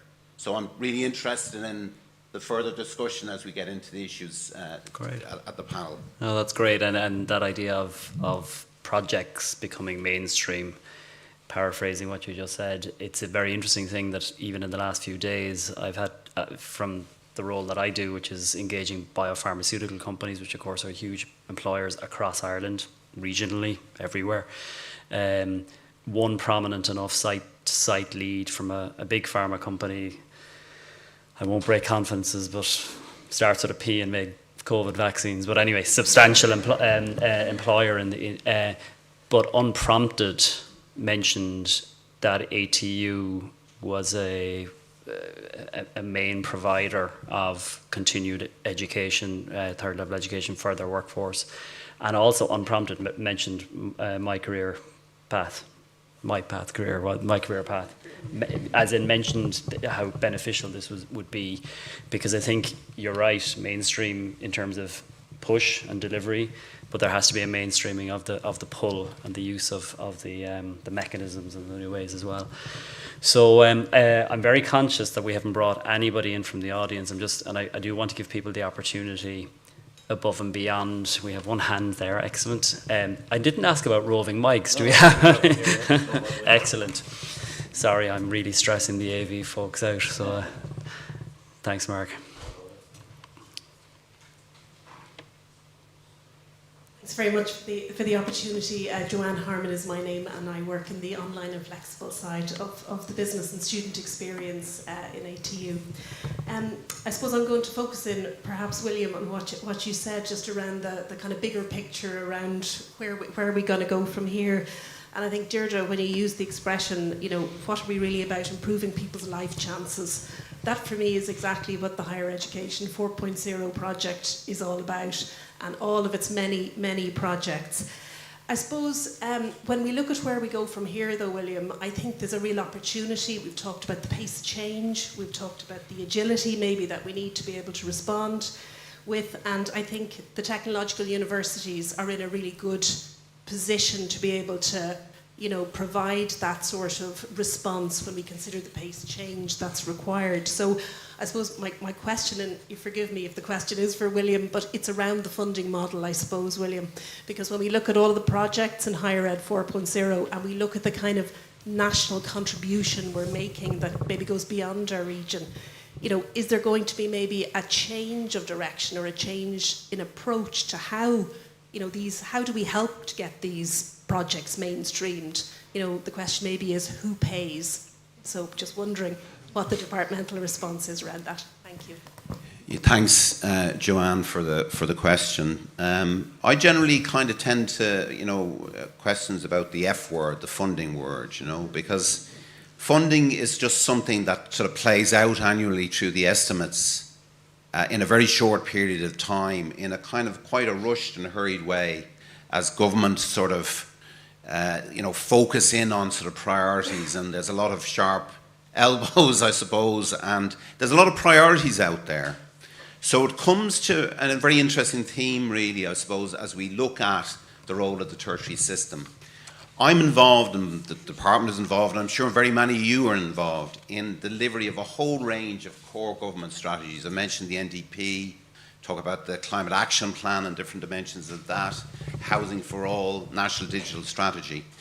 And in all of those strategies, there's a piece you get to where it's about the skills and the human capital. And it's a kind of a collective challenge, I think, for all of us, wherever we're positioned within the tertiary sector. We need to be better at communicating the centrality of skills and human capital. Because you see, and I understand the issue that plays out, and I think Deirdre mentioned it in terms of we rank very highly in terms of the number of young people with degrees. And that's then, and I've seen documentation from the Department of Finance around the budgetary framework where they say that's a very good thing, and it is a very good thing, but it's not the whole picture. And the problem is, I think, that we conflate our success in generating level 8 graduates with our ability to meet skill and human capital needs. And I know you'll all know that when you get into that, there's a lot of different dimensions to it. I mean, the whole set of issues around where has level 6 and level 7 gone in the higher education system? Why? And I'm in the system now 5 or 6 years, and I've said this to, Padraig Walsh and QQI, and they've done a lot of work, and Joanne, you were chair. Why do we have 2 level 6 qualifications? We talk about the navigability of our higher education and further education system, and I'm speaking personally now, I don't understand it myself. So I think there's a whole range of issues that I think that we need to focus in. Well, when I say a whole range of issues that we need to focus on priorities, that's not a very good approach because you've got a lot of priorities. But I think the message, the my kind of top line response to your question is we need to get better in all the different ways we can, and particularly engaging with industry in explaining that if we don't get it right in terms of performance of the tertiary system, in terms of skills and human capital, we're going backwards. And there's lots, I mean, funding flows where government prioritises. And you know, the numbers will demonstrate that we've seen the incremental average levels of increase play out for tertiary. I suppose what the OECD is saying to us in their review is we need a step change. And that's really, I suppose, the kind of the main focus of what the department's kind of is seeking to do under its mandate. So if it's okay, before we get another question, if there is another one, I will go to the rest of the panel. And I see Deirdre, you want to Just respond? very briefly, because I've worked directly to a number of ministers in Northern Ireland, Scotland, England and Wales. And first thing that you get is, right, Treasury, finance. They want to know, is it worth putting this 30 million or 500,000? You know, what are we getting, you know, for our money, basically. So there is a lesson, I think, for us all, and I'm very passionate about evidence-based practice. And this is where technology is good, because hopefully we'll be more data-driven and we'll have that. So in Northern Ireland, as well as, you know, let's tell us about good practice, I've worked with an economist, and there'll be a report coming out around if you invest in career support for young people and adults in Northern Ireland, here's the return that you get. So there's something there about we can't just keep asking for money. It's a bun fight, and it's not a fair world. But to increase your chances, I think we've got to use these data-driven insights and look at the return on investment. But we've also got to get the stories. Ministers love stories. They love the, you know, it's so wonderful that we've got Karen here. If we could have lots of Karens, you know, and you could multiply that, you could sort of inundate, you know, there's sort of stories. So it's that combination, I think, of get that ROI, get those human stories that have made a difference to communities, and that's how you attract the attention of ministers, advisors and ministers. I wouldn't ask you, William, to comment, but just I think it's something to think about. If you're a practitioner, you didn't come into the job to gather blimmin' ROI data, and you didn't come in to be constantly looking at spreadsheets, but find a friend who loves all that stuff and actually make it happen. So I'm very conscious of time now and pushing into our nice long lunch break, so maybe I have a few more minutes. If there are any other questions, I see Brian. It is Brian, right? No. Sorry. Perry Sher, Head of Student Success at ATU. I mean, one thing I see, and coming from the student perspective, I suppose, is a huge change in the student body, both the on-campus student body and then obviously all the people that programs like this try to bring into higher education. And there's real issues around engagement and what it means to be a student today. And I'm wondering what the panel's view is on how our student supports should change, because I see two things. One is that we need, you know, a much stronger push towards professionalisation of student supports and really informing people about how to respond to the new types of students that are coming in. And also, unfortunately, the funding of that as well. I mean, for example, I was at an event in Galway just recently around mentoring, and a lot of good talk about mentoring of people. And then it transpired that most of the people in the room who were involved in the mentoring were looking at getting new jobs in the summer because the funding had come to an end. So, and that's very indicative of what happens across the student support area, I think. So I suppose, what do people feel about how we should be looking at how we restructure internally to provide support to the really, really diverse and changing student population that's coming in? Thanks, Perry. Any takers? Just there. Is that microphone still working? So most of my career has been in higher education career services. As most of you probably know, they don't employ a huge amount of careers advisors within higher education, and they have a huge remit. And we don't want to start complaining about resources because, you know, but, you know, it needs, you know, again, to focus on how we resource students' supports. But I think also we're looking at new ways of doing things. And I think that's where where we were lucky with My Career Path, we were able to explore the different, platforms, the different tools that are out there to support people, and like I said earlier, to kind of do the repetitive tasks that we wouldn't need to spend our time doing. So I think that needs to be looked at, how we're working and how we need to work in the future. And also, like you said, there's a lot of diversity now in our student body, and young people want to engage with you very differently as well. So traditionally when I started here, they'd book your appointment to come in and see you. Now they want to only do that if they need to. They want to be able to access all of this online at a time that suits them at their own pace.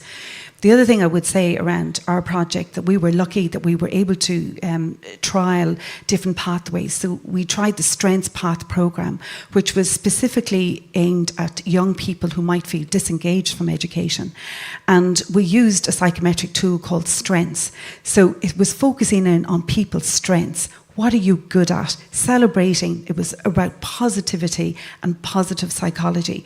And, the response that we got from young people around that, it just started the conversations. It let them look at themselves to say, my God, I'm really good at all this. I had never considered that.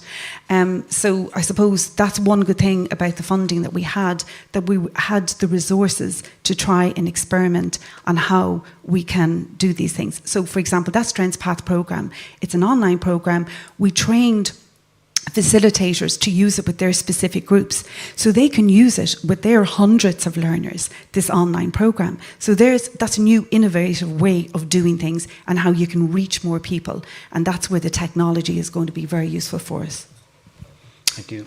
Anyone else want to comment? Or just on the back of the My Career Path piece, our learners, our participants in the pilot programme would have echoed a lot of what Kieran has spoken about. And in fact, we had, I think, three or four people who came out of it, within a month of coming out of it, went forward for leadership roles in the business, for team leader roles in the business, and actively said during their process, we would not have done this if it wasn't for My Career Path, for going through that process. That for me was the most powerful result we could have had from it, that it gave people that confidence, and it just showed us the power of investing in that. We would put people through their insurance exams, which is why our pilot was in conjunction with Bridie's team, but also the Insurance Institute. We have 88 employees going through insurance exams this May, who we are hand-holding a lot through those and helping them study through those. Some who maybe have been to college, who have been, are used to learning, who are fine with it, will sail through. Some who have been to college and thought, "That's me done. I don't want to do any more. Don't give me another book and more exams to do." And some who the thought of learning and doing an exam just scares the absolute bejesus out of them. And it's a real mix, a real diverse mix. And for us as an employer, trying to manage that is extremely difficult, but it's a really important piece. Again, it's back to that learning environment that we put in place, that it has to be there, which is why things like My Career Path, we're about to roll that out again, and we're putting it in at that very early stage before people even go into these exam process, so that they have that confidence. that is great. I was going to ask another question, but I think I'm going to cut it there, because JP, that's a very nice way to, I think, end the conversation. The conversation will certainly continue outside the room, I'm sure, over lunch. That's a wonderful endorsement, so thank you very much for that. I do want to thank all of the panel members, William, JP, Kieran, Bridie and Deirdre, for the great discussion. And at this point, I'm a failed MC, because I don't know what happens next. I think we go out the door. I think there are some vouchers for lunch. I do know there is going to be a launch event that will be happening in and around 12:30. Anyone else want to call? No, that's it. That's logistics. And we're back in the room at 2 o'clock. Thank you.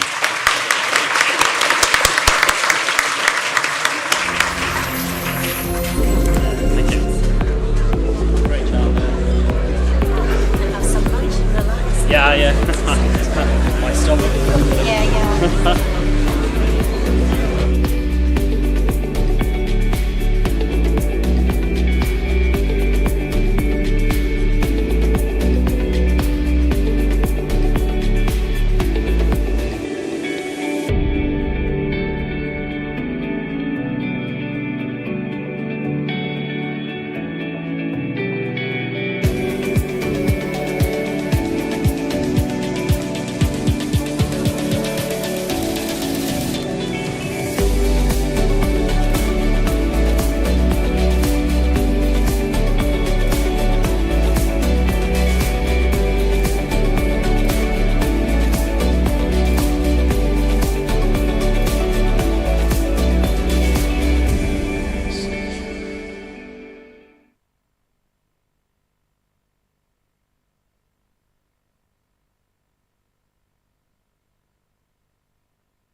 3, 4, 5, 6, 7, 8, 9, 10.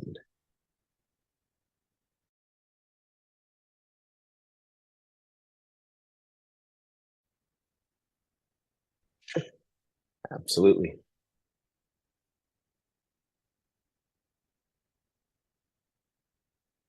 I'm hearing nothing. No, not yet. No.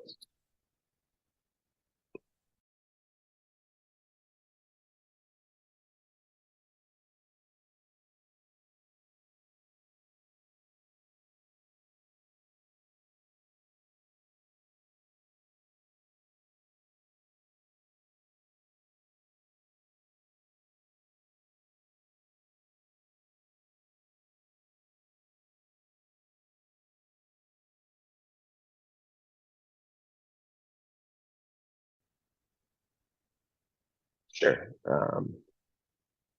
Let me try again. Sorry, James? Nope.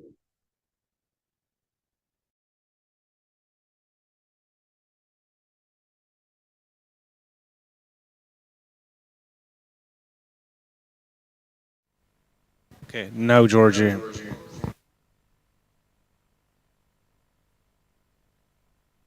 So that was my fault. You're looping that back out again Yeah, now. yeah. So make sure you don't. 1, 2. I am not. No. 1, 2.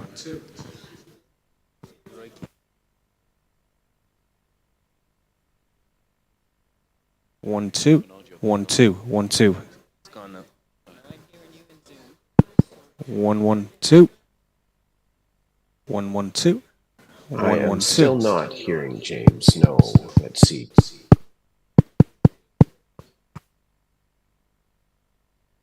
Yes, you're hearing me okay. I'm perfect, okay. What I'm going to do is I'm just going to turn my mic off here, and then I'm just going to try tapping. And we'll just see then how we go. So, bear with me a sec now.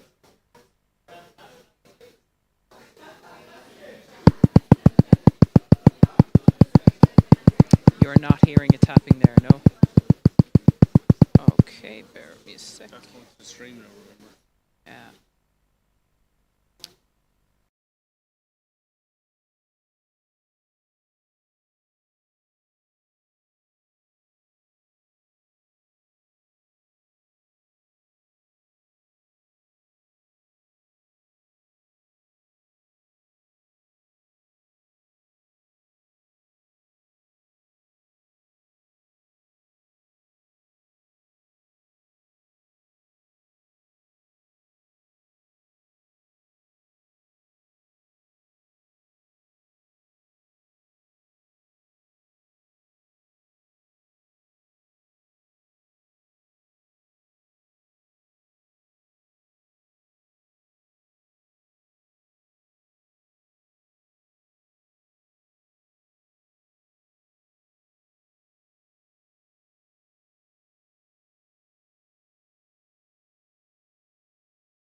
Actually, 1, 2, 3, 4.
Okay, so we'll get everybody in their seats, please, and we'll kick off the session shortly.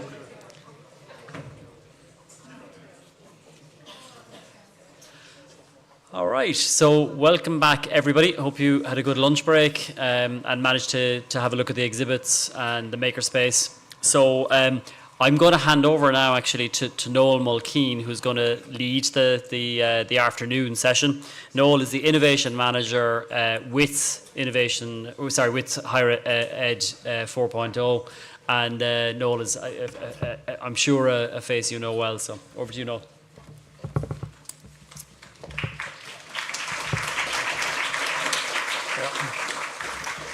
Thank you very much. Can I ask the sound people, can I get a mic? Because I like to move around when I'm talking. First of all, I would like to take the opportunity to thank Darren and indeed the whole steering group team for steering us through the project for the last number of years. It's been brilliant to have their assistance and guidance, and also to thank Darren for taking the time today and helping us out with the work you're doing. So thank you. Yeah. So we had a very interesting session this morning. I think you'll all agree. Some very interesting, insightful topics coming up. I hope this afternoon session is going to be as engaging. I think it will be, because we have one of the world's foremost experts in AI in education with us, Professor George Siemens. So George is a writer, a theorist, a researcher, and of course a speaker. Some of you will know him from his theories in connectivism, and also his early involvement and pioneering the whole MOOC movement. So George has also of late, in the last few years, done tremendous research in AI, and I think he is recognized as a world leader in AI, and so we're really delighted to have him today to present to us. So George will have a presentation for about half an hour, and I certainly know I'm going to have a bunch of questions for him afterwards. But I would also like to open it up to the audience. So if questions arise during the speech, then just put up your hand and we'll send a roaming mic around and get some questions from the audience. So without further ado, can I ask you to put your hands together and welcome George.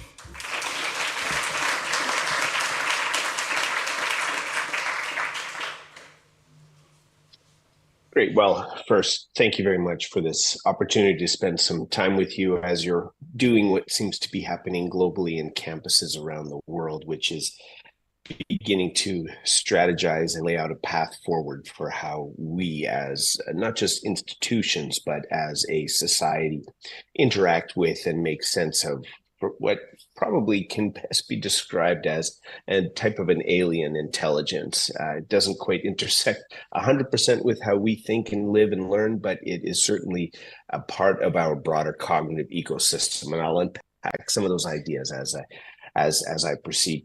I'm sorry I'm not there in person either. I think initially there was a window or an opportunity to join, but unfortunately I had other travel commitments that were not changeable. So I would much rather be there in person than do this online, but grateful for the opportunity to do it in this format. There's an interesting sort of set of views emerging on, what will save the world, whether it is beauty in a Tolstoyan, Dostoevskian sense, or whether it is AI in a Silicon Valley perspective. And you'll see those strands coming through as I go through a few of these slides. And these strands are essentially a message that calls out a sense of how we as people will exist in this world, and does our salvation, if you will, come from paying greater attention to one another and the social systems that are in themselves a type of intelligence, or whether we turn increasingly to AI and technology to help make that happen. And in the slides itself, I'll run through a few of these quick. So, I've got about 30 minutes here, a little less with a time constraint. But I'll run through some of these sections really quickly, literally a minute or two, and some of them I'll do a deeper dive, specifically around learning implications around AI, and I'll have some perhaps needlessly sharp words for leadership to get into the AI game and help drive this conversation forward. So first of all, one of the realities I think that we're facing as a university is actually a fundamental knowledge reality. And it doesn't matter how you frame this or how you unpack this. The change that we see in biological systems is just simply not keeping pace with the change in technological systems. And that's just a hard truth. There's really no good, bad, whatever aspect to it. This is just the reality of being human. And that reality is that we keep inventing technologies that keep accelerating.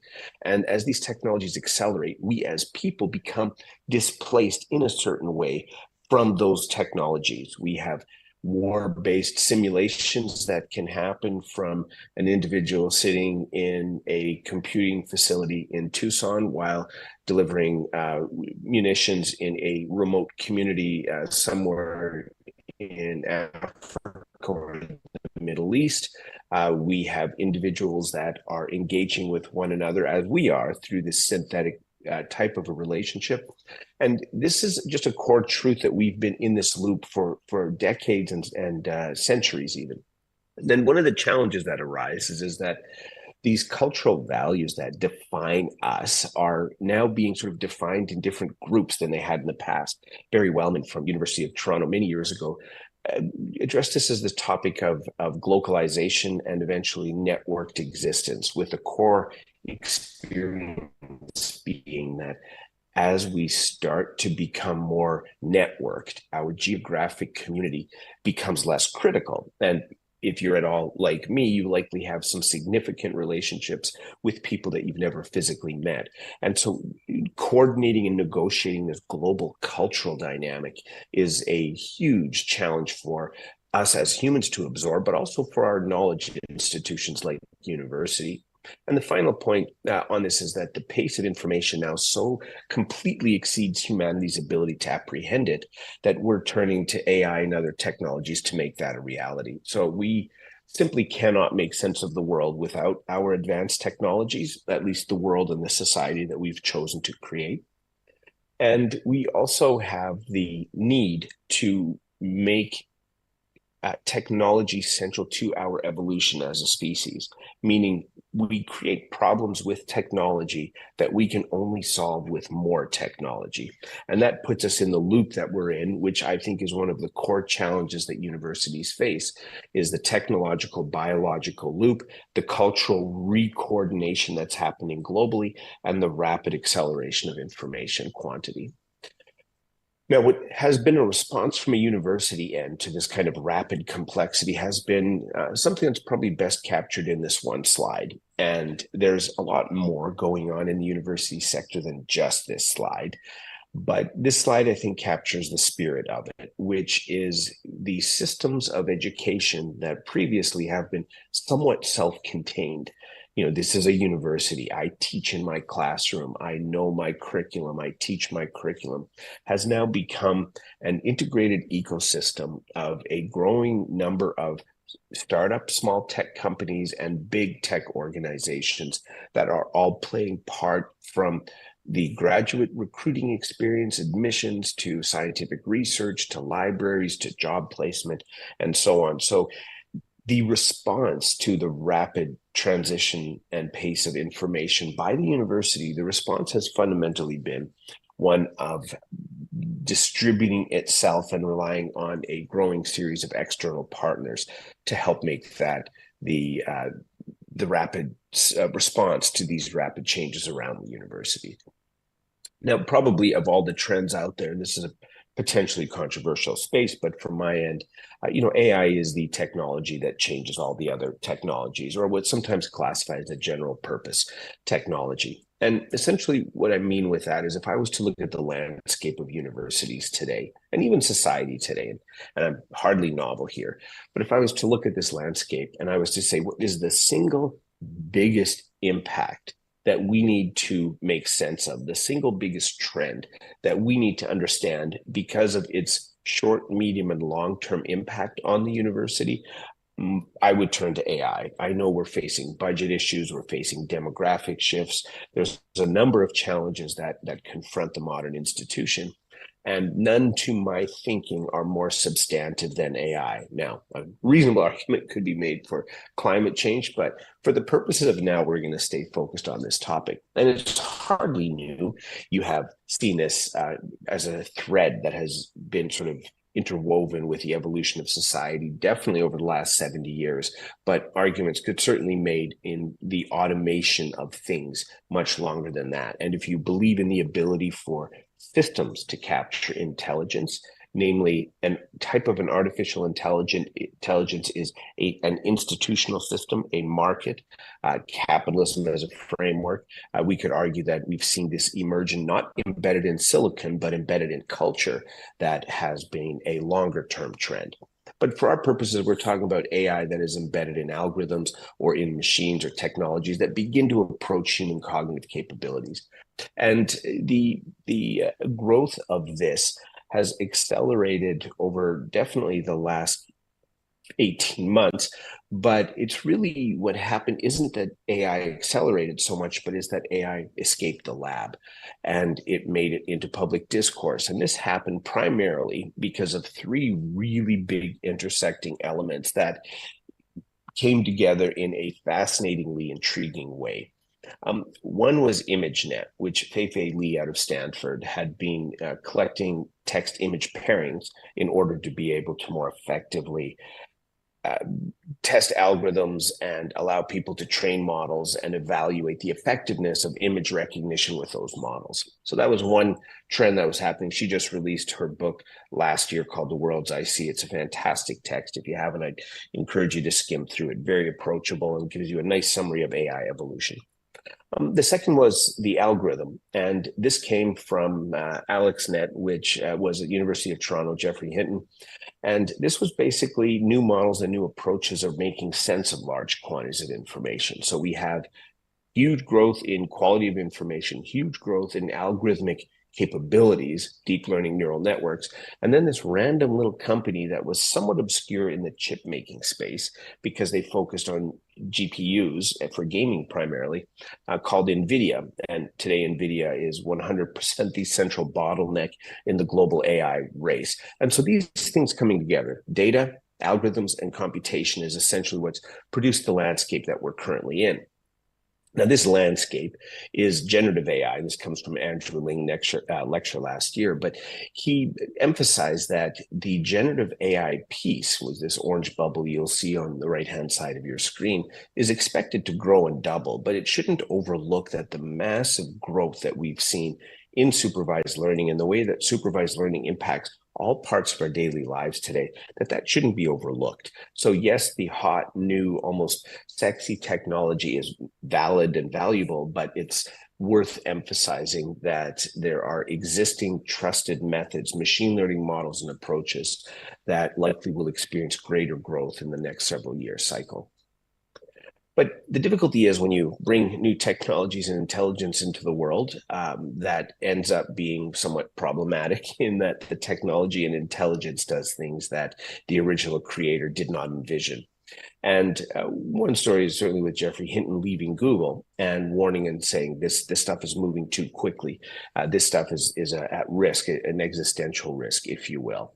And so with that as a big change from our end, we can expect that when you hear experts come along and say, this is what's going to happen with AI, it's worth taking with a grain of salt, because in this case, even Hinton, who was largely responsible for the current flavor of neural network and deep learning approaches, he himself was not expecting this for the cycle at various interviews, 20, 30, 40 years in terms of where we are now. So literally the person who invented where we are now was completely shocked at the rapid acceleration of progress in that landscape. So intelligence that escapes the lab is sometimes its own beast and can't be anticipated or understood based on sort of our first intentions. But as a university sector, and this comes from a book last year called Power and Prediction, 2 years ago now. It came out in fall of 2022. And they said organizations and society are going to adopt AI in essentially one of three ways. A specific solution to a specific problem. This is what we're seeing now in universities. There's a chat bot. There might be support for students that's scaffolded to help them interact with the university data and support resources, but just a basic solution. Here's a problem, here's a solution. A second one is an application that is used to build other services. We're already starting to see the big tech providers, from Microsoft's AI initiative to Google's Vertex AI to Amazon's Bedrock or AWS's Bedrock, that these platforms are infrastructure that we will use to build other tools and technologies. The third one, and this is something that we're just in the middle of getting started with SNHU, is this idea of system level transformation, in that we want to say maybe the entire way we've conceived universities is wrong. In the same way that the arrival of digital media accelerated the adoption of new ways of music, new ways of listening to music, new ways of accessing music, the prospect that perhaps the growth of AI and AI technologies represent a fundamental institutional and structural shift to universities. Now, before I proceed on unpacking that in the next section of the slides, I'll just talk a little bit about some of the trends that you may want to be aware of, especially from the AI side of things in 2024, as these things are emerging really quickly. First of all, we are already seeing this. You increasingly have Microsoft Copilot at your fingertips in the Copilot app. You'll start to see it emerging in Word, in PowerPoint. You've already seen it in Google or Google devices. Gemini is now increasingly prevalent in almost any Google tool, and all of their products, from maps to whatever else you use on a daily basis, mail and documents, are all being AI-ified, if you will. Similarly, we're seeing a growth of multimodal AI. Gemini is certainly an early indication. OpenAI started it last year when they began releasing some image recognition software where you could take a picture of a landscape and then take a broader view of what's happening, and it'll describe it and it'll make recommendations on how to change the layout of a room or something comparable. Growth of open source LLMs. This is probably one of the defining trends of the year in terms of how quickly it moves AI from something we control to something that anyone can control and all the risks associated with it. There's also a big increase in small LLMs. These are models that can run on your phone. A number of tools, for example, that you can just run. Small models are clunky, they're awkward, they often need a little bit of help to work well, but you're able to run a fascinatingly complex neural network directly on your phone. Now that would have been really inconceivable even 18, 24 months ago. Another one that's a big trend is robotics. Aloha is one example that came out last year, but you may have seen the Figure One OpenAI partnership that now has robotics and OpenAI image recognition and LLM or API access to the OpenAI system available in a humanoid form. And so in the next 3 to 5 years, you will have a robot in your home, and that robot will be humanoid in capability and function. And that's coming on extremely quickly. Final 3 points. These are just a few integrated processes that are being developed. The maturation of frameworks and platforms. I already touched on that. Literally a year ago, you needed to function primarily with API access to big models, and now you have an entire integrated ecosystem, such as AWS Bedrock, that will integrate all of your existing services, whether your graph databases like Neptune or any of your existing S3 storage buckets, through to your machine learning pipeline, and now the integration of Anthropic or Llama 2 or any of these existing models can sit in one space. So your computing and delivery of resources to students, for example, will sit in this AI-centric space. And then growth of AI beyond just generative. It's important to emphasize that generative AI has the hype, but AI itself is making changes in medicine, in national security, and a range of other fronts at a rapid pace. And of course, AR, VR, and some of the spatial computing interests that have been gaining growing recognition. Now, some of the learning implications then are consequential, because while AI hasn't had the profound impact on learning that it's starting to have on other sectors of society, we can start to see the foundation emerging. And this is a slide from a colleague, Srečko Joksimovic, a number of years ago, where he looked at, what are we collecting for data on our students in our campuses? And we're collecting an awful lot. We're collecting student information system data, their interactions in an LMS, their background scheduling needs, their income levels, their zip code if you're in the US, postal code if you're in Canada.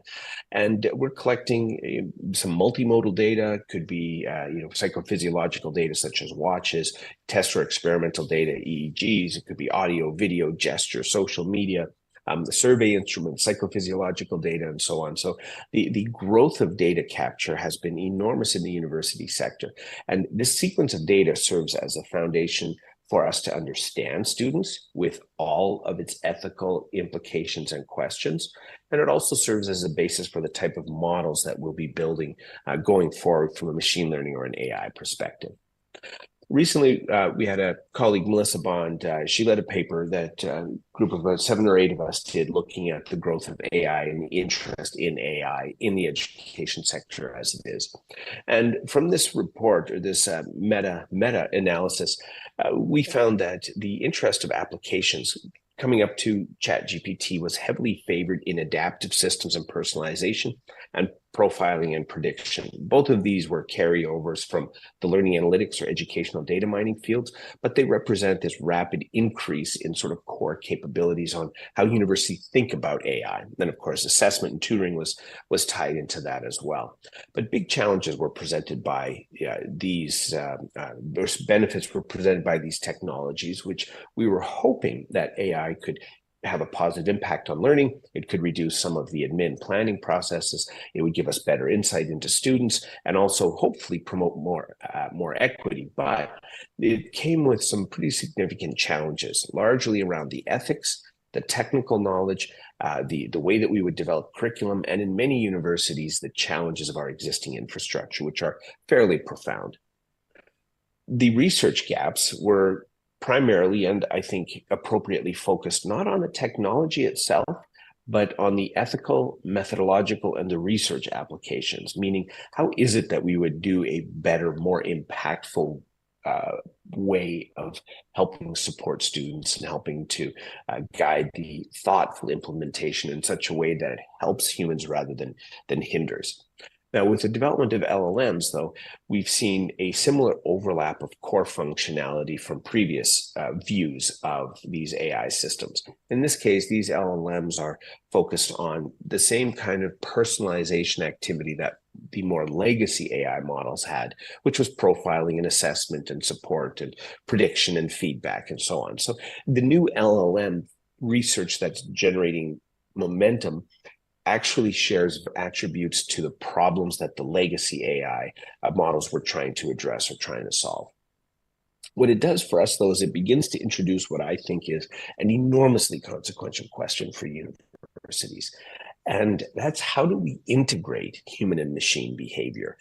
How do we take the outputs of an AI system, meaningfully integrate them into a human knowledge system as a personal level, but also as an institutional level, as a society level?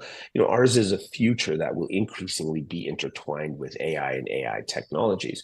And we played with this idea in a paper a couple of years ago, where we were looking at the intersections between human cognition, what we do and have done, our entire species history, and artificial cognition, which is a set of systems and technologies that actually begin to emulate and overlap some of our core skills. A number of years ago, EFF had a site called, basically looked at the AI Progress Index, and they tracked domain after domain where AI exceeded human level performance. It could be in things like gaming, image recognition, it could be strategy creation, it could be error rates in really any type of a task.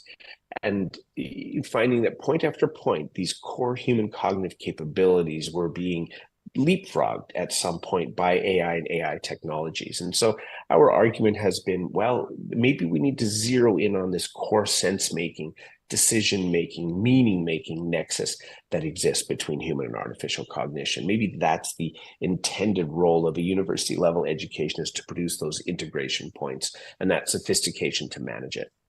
Now, if you take the background of universities facing a complex challenge of things moving too fast, that the university as a system has sort of fragmented or networked itself in response, and that AI is a societal level technology to make sense of this abundance with significant learning implications, namely at the nexus point between human and machine, then the question starts to be, well, what should we be teaching and how should we be assessing some of those things?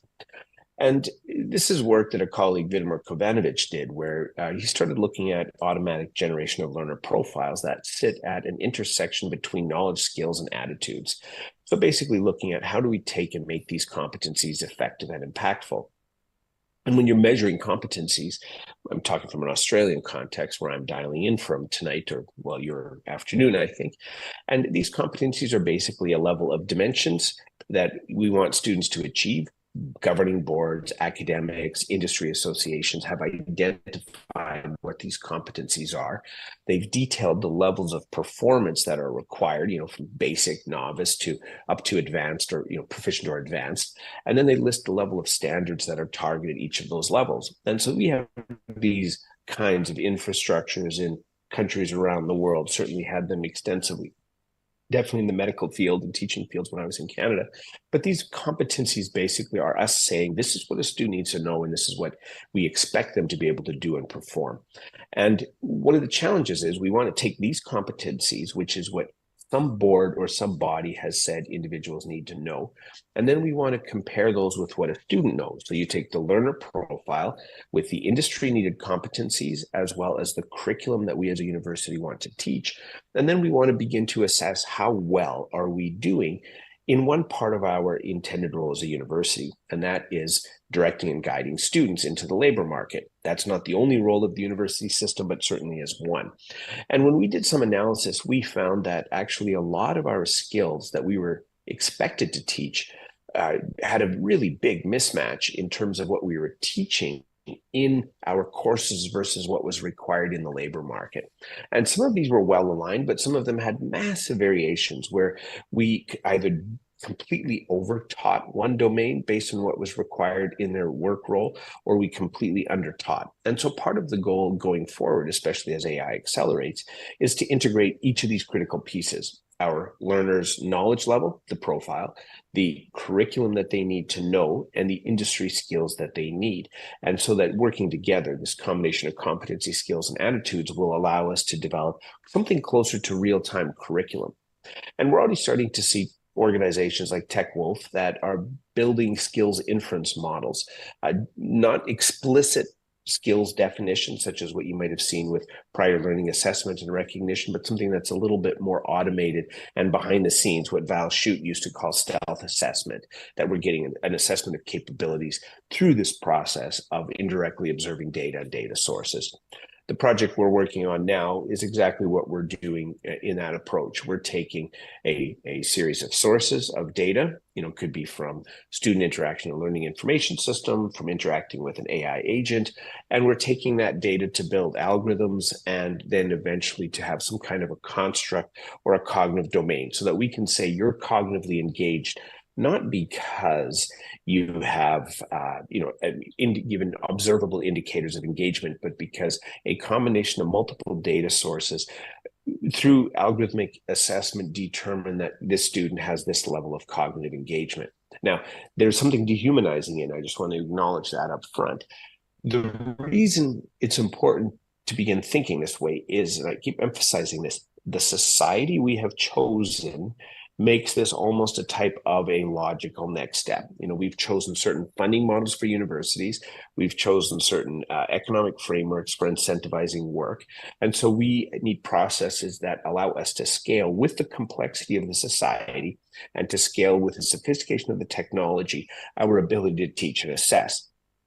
Until we choose different points of value in a society or in our schooling systems, we will continue to use technology, algorithms, and data models to respond to this particular challenge.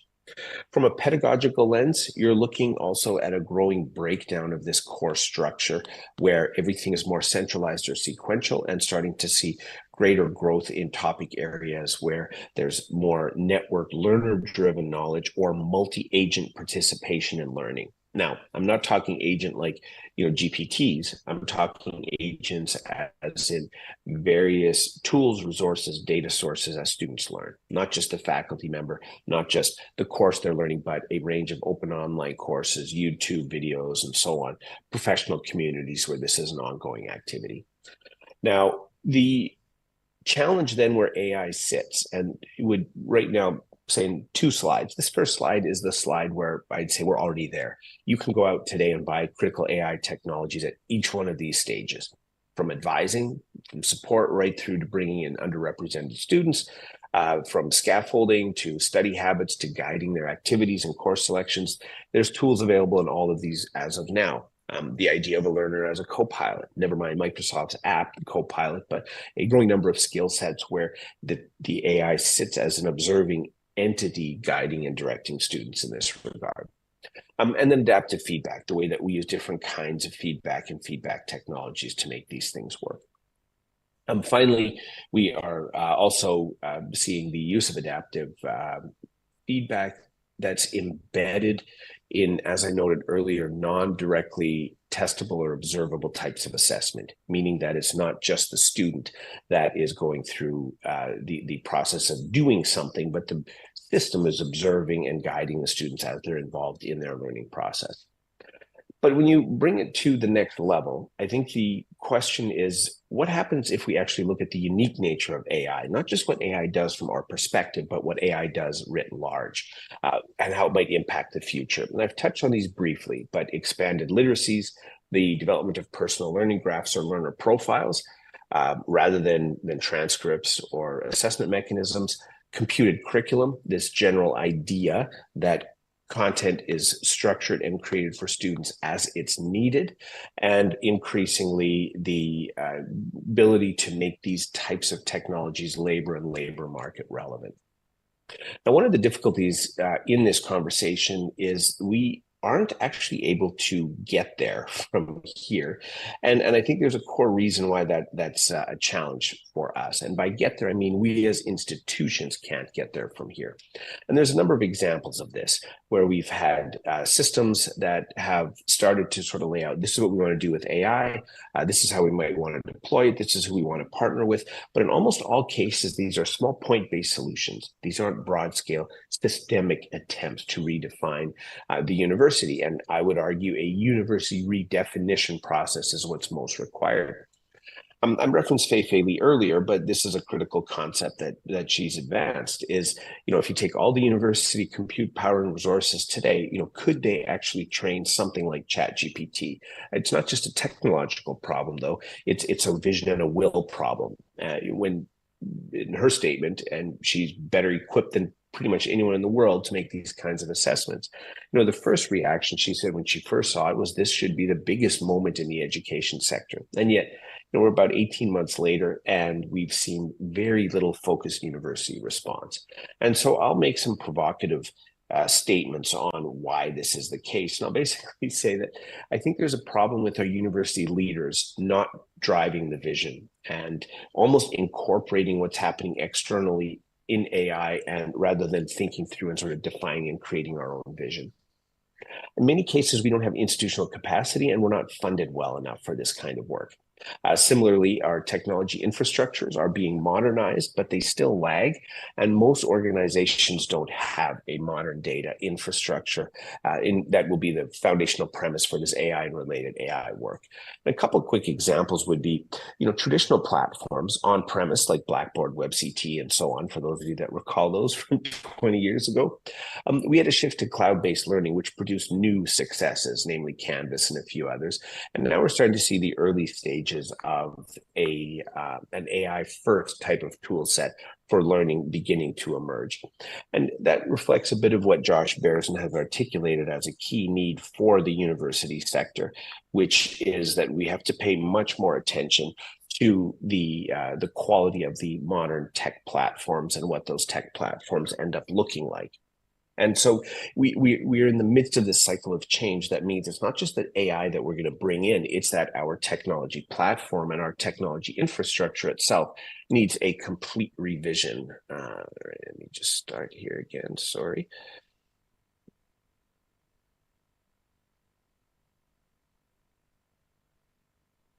Try that again. Hopefully you can see me still. Apologies. Let me move my mouse out of the way.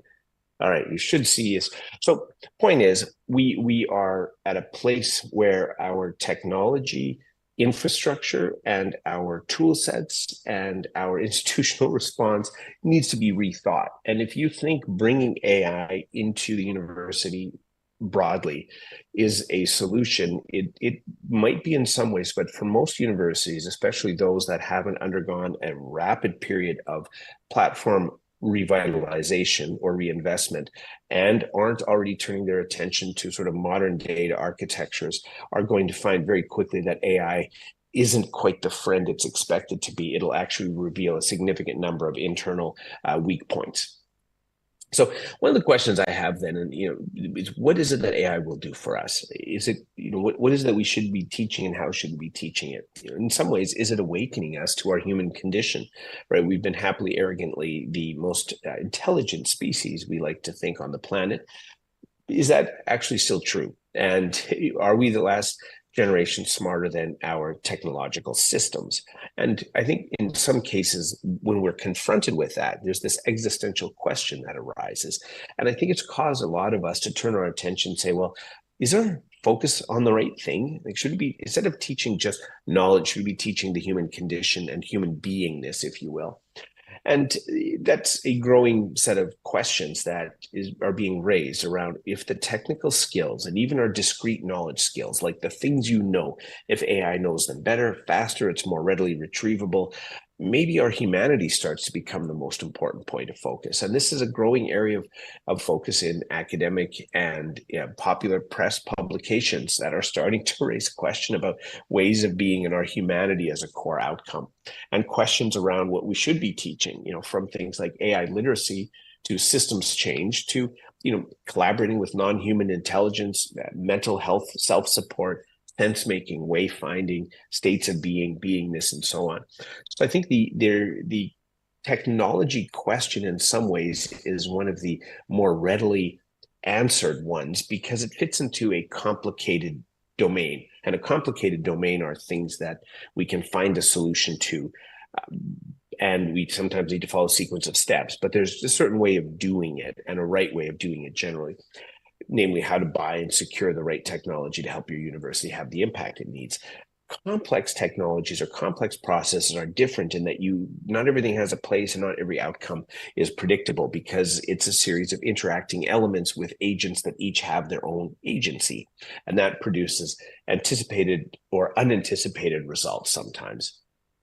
Now, in order to respond then to get us as a society and as a profession up to speed on this, we need to start talking about AI literacy as a model or a framework that doesn't just include can you do things with AI, but what's the cultural, the infrastructural governance, and the related capabilities that are intertwined with that. What are the complex problem-solving skills that are needed? And this comes from a paper we did last year, where we're looking at sort of the cognitive, metacognitive, affect, and social practices that are implicated through the growing influence of AI and AI-related technologies in activities like complex problem-solving.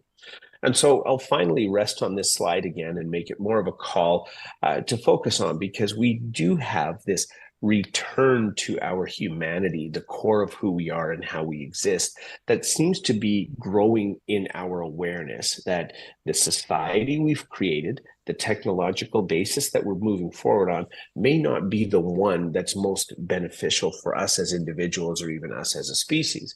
By the same account, AI and its rapid growth and acceleration is producing and is enabling a stunning new period of innovation and discovery. And so we're sitting at this nexus point between our humanity and our creation and weighing at various times on different parts of that scale.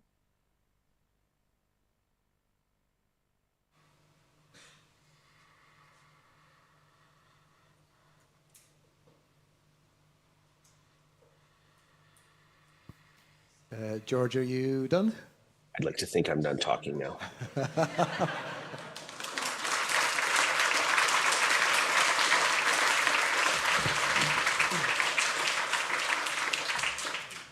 So thank you very much, George. That was interesting, insightful, thought-provoking, and challenging as well in some respects.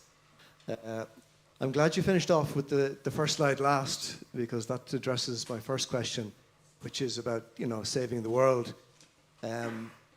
So AI, is it a thing? Can it save the world? Because essentially a lot of AI is built on these large language models, and language, as we know, is really just an abstract representation of reality. Whereas our shared reality is really, it's the day-to-day, it's the sense of smell and touch, it's 3D environments, it's emotions. And so is it over-egged? Like, is it overhyped?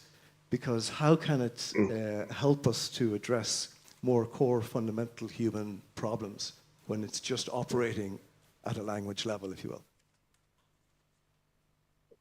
That's a fantastic point, and it's a pretty vigorous source of debate.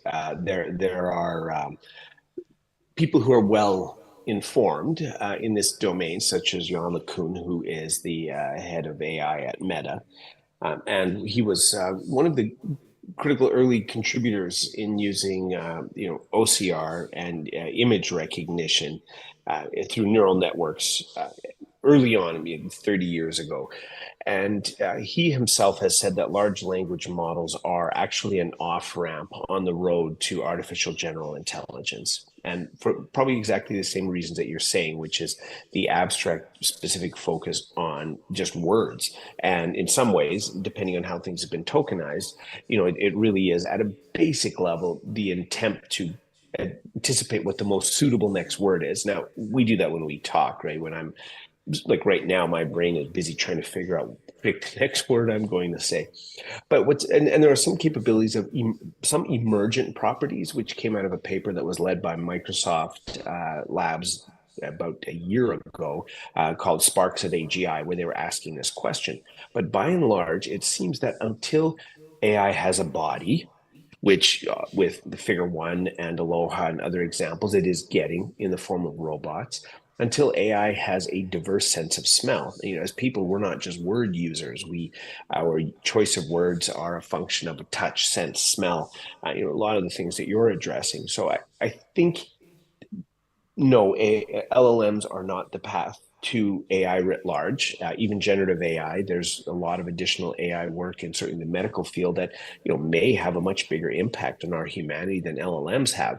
LLMs are the first broad public use of AI that's available to the broader society, but the technologies themselves are not there yet, nor is the data there yet. Now, it's possible it will. At some point, will we have sensors everywhere that captures everything? Will we have embodied forms of intelligence in the form of our robots? And at that point, do we move in that direction more rapidly? But all that to say, yes, LLMs are a fantastic entity that has escaped a research lab that we're all intrigued by, but it likely won't be the biggest AI application or AI output that we'll encounter. Okay, thank you, George.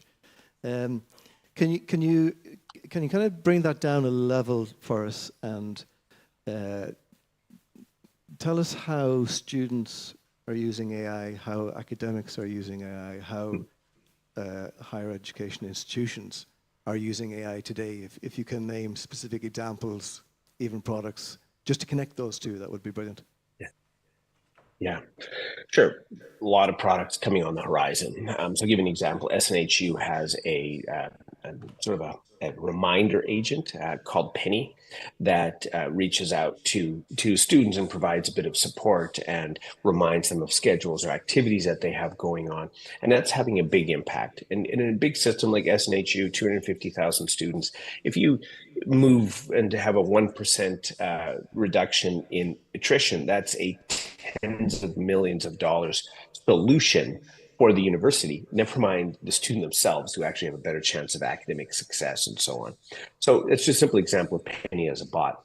There's an organization called Mainstay, which used to, I think they merged with a company called AdmitHub, and they'll provide ongoing direction and support to students while they're interacting with the university. Universities are big, complex systems, and a simple messaging agent that allows you to ask in natural language questions of the university and university resources has a fantastic effect. And with significant improvements. And it's one of the better validated tools out there from a research lens in terms of impact. Another organization some of you may have heard of called Civitas. They've been deploying predictive models in the education landscape for quite a while, for at least a decade plus.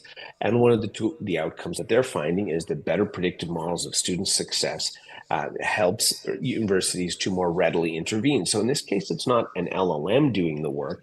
It's a human being that gets a notification or recognition that there's something happening with a group of our student population, and they're intervening at that point in order to make that more of an effective response. The research on LLMs and the impact academically is still emerging, as you're well aware. There have been 2 organizations out of the States that have, well, 3, I guess it would be, but Titan Partners, which is a consulting firm, has looked at how students are using AI, and they're using it exactly the way you would expect. They're using it for drafts, they're using it for writing, coding, programming. That's probably one of the biggest uses of AI right now. And so, GitHub Copilot and other tools are fantastically relevant to them. The Chegg, which is a sometimes controversial company, is out of the US that helps students sort of do homework support and make sense of homework.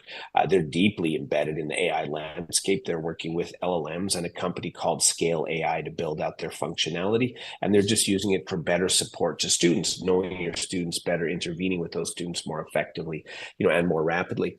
EDUCAUSE similarly has looked at the effects of AI on leadership and how faculty are using it. WCET has also released reports in this regard. And they're basically finding that there's a gap, or a pretty big gap, between student use and faculty use. And faculty are using it for what you would probably expect, some work related to content creation, word creation, and so on. But text, course syllabus, draft writing, and things of that nature. At this point, though, which was sort of a point I was trying to make, and there's a complex point, so I hope I made it in the right way, but is that there's this bubbling up of these AI trends and AI uses, from your first question on LLMs through to the faculty and student use and the ecosystem that's providing access to that space. There's this sense that maybe something needs to be done differently. Maybe the way we're doing our curriculum and our teaching and our assessment should be done more mastery-based or competency-based, or maybe we need to think very differently about how we provide ongoing and detailed support to our students in this kind of an ecosystem. So I think the point I'm trying to get across is, on a practical grounding level, teachers and students are making extensive use of AI and AI technologies. Certainly, if you look at math, Wolfram Alpha and LLMs, big capabilities and potential there. Coding and computer science, big capability and potential there.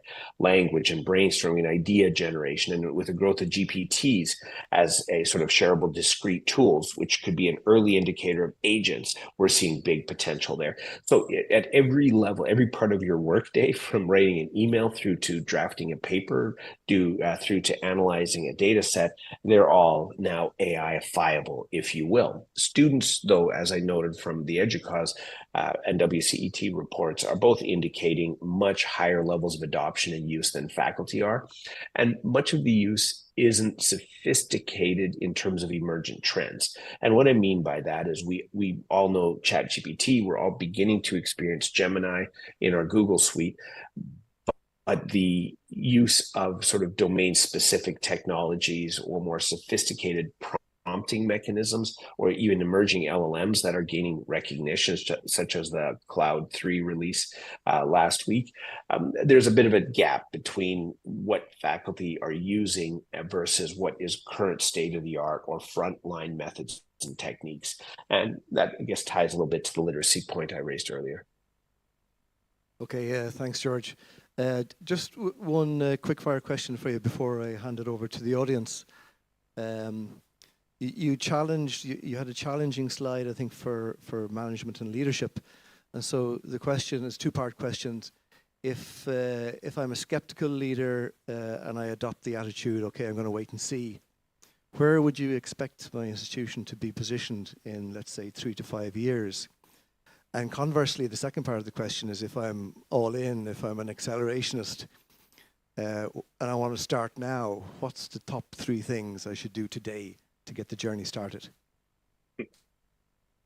That's a fantastic question. And so, first of all, I would argue that maybe not everyone should go deep down the AI rabbit hole. There's a perfectly reasonable scenario to say we're going to make different choices about our adoption of AI that are more humane and more thoughtful. And I think what I'm finding, and so I guess my point is, if a university leadership team said, hey, we sat down, we looked at AI, we looked at what AI does, we brought in experts, we brought in consultants, we talked to faculty, we talked to students, we talked to government stakeholders.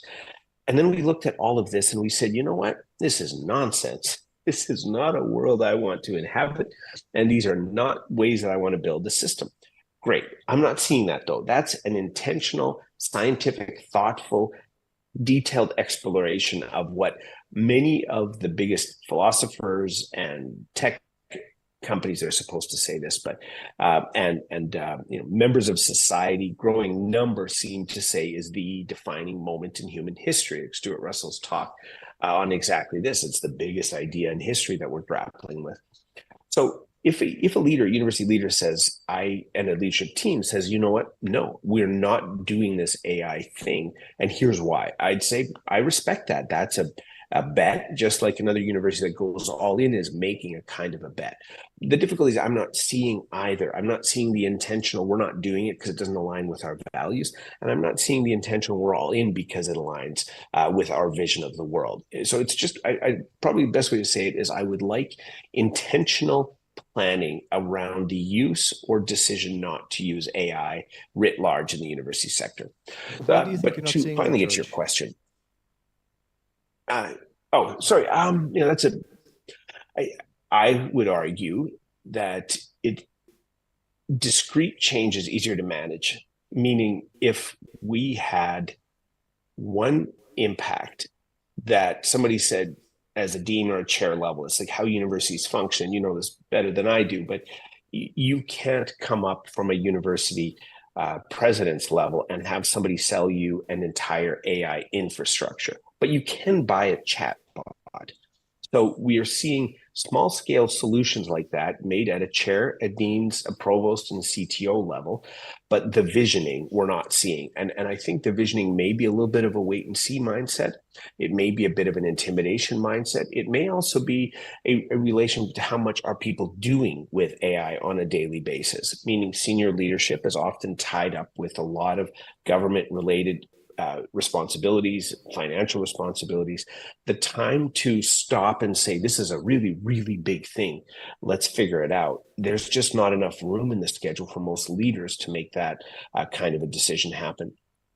So yeah, I would say it's a function of responsibility in existing workload. It's a foundation of an awareness of what AI is actually doing and how quickly it's starting to do it. Those would be at least a few of the limiting factors to why there's not an intentional acceptance or an intentional rejection of AI. Okay, and let's say you want to go all in. What are the 3 things, George, to do straight up now today? I don't think I fully answered the first part of your question, so sorry for the sidetrack, but 3 things to do. One, I think you have to network with peers. Institutions aren't going to single-handedly resolve the AI problem at one level. I do think AI is a systems level change.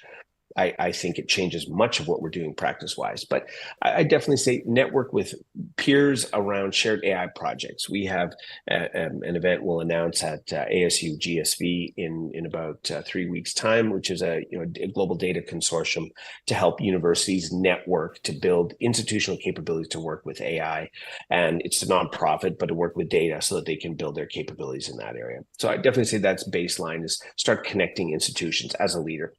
Second thing is start making opportunities available for people to explore the good and the bad of AI. And this is a capability question.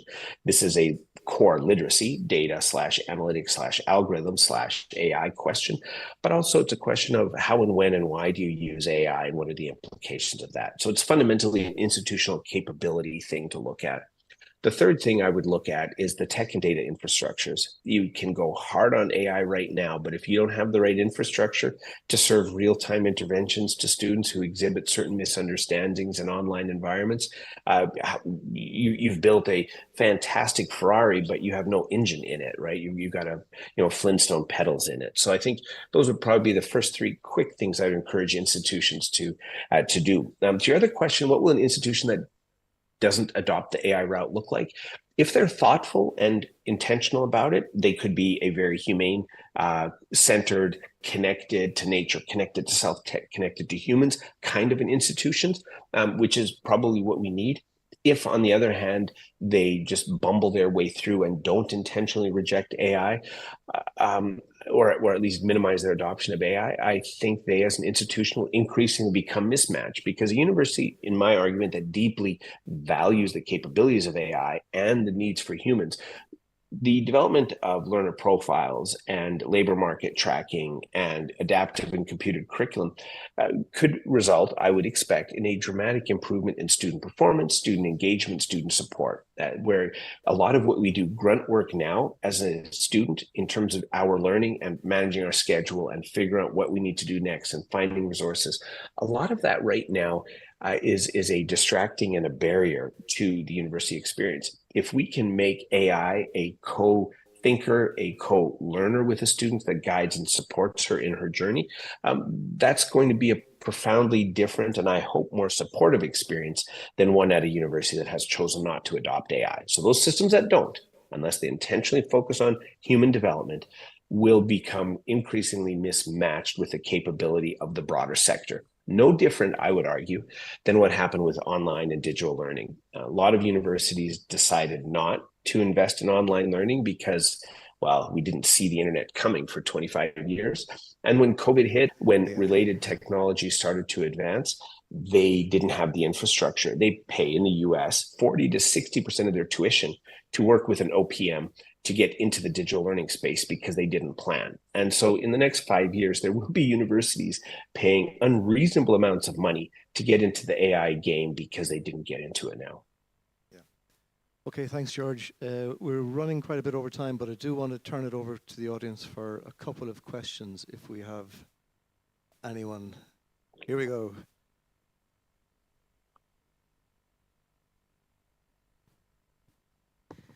Thank you, George. Joanna Archibald. I'm the new head librarian here in ATU Sligo and ATU St Angela's. Loved that. Can I just say, library in our executive meeting last week with our VP said we are going to take ownership of some AI literacy anyway, so that's a flag for everyone to look out for, and we strongly believe that there's a role for us, particularly in the idea of AI literacy for all, in the sense that, okay, even if the university doesn't buy in 1,000,000%, as citizens, as employees and all the rest of it, that these are things that we will need to understand, particularly understanding that piece on capabilities.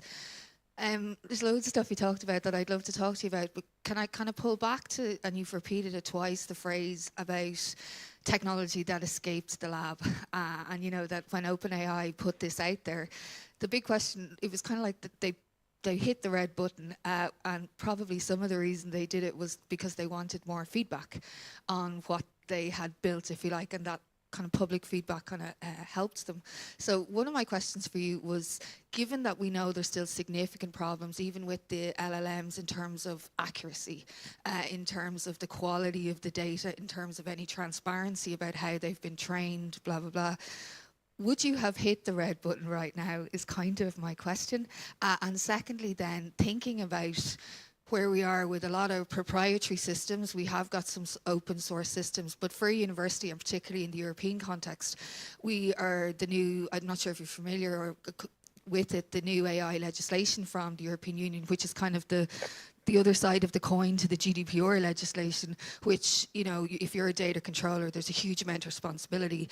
And if we now deploy AI, for example, to help with assessment or all of these kind of things, we are essentially a data controller in the AI, and it brings in lots of requirements and things that we need to think about. So if we go for a commercial LLM, for example, rather than trying to build our own, there's lots of potential implications there. So my second part of the question is, should universities or like Ireland Inc. or Europe Inc. start to think about their own open source models that have the transparency of the data, that have the awareness of this legislation that we all need to kind of engage with? So I'll stop there, but that's my two first questions. Thank you. Well, first of all, I said this way back when, as digital learning and became prominent, it was always the librarians that were there first. So I would expect it would be the same with the AI landscape. So that work was always appreciated. I always found the librarian part of the university, the libraries, to be the most innovative in adopting and supporting new technologies. To your first question, the AI escaping the lab, I think it's a pulling back of the curtains, I guess, is another framework. But, when I push the button right now, I think there's humanity has this inevitable drive to know things, and I think we're not prudent in making decisions always. I think what we're going to see emerge when social media started with its capabilities and its ability to connect with others and share images and visuals. It was fantastic. There was this period for about 5 years that was amazing to be connected.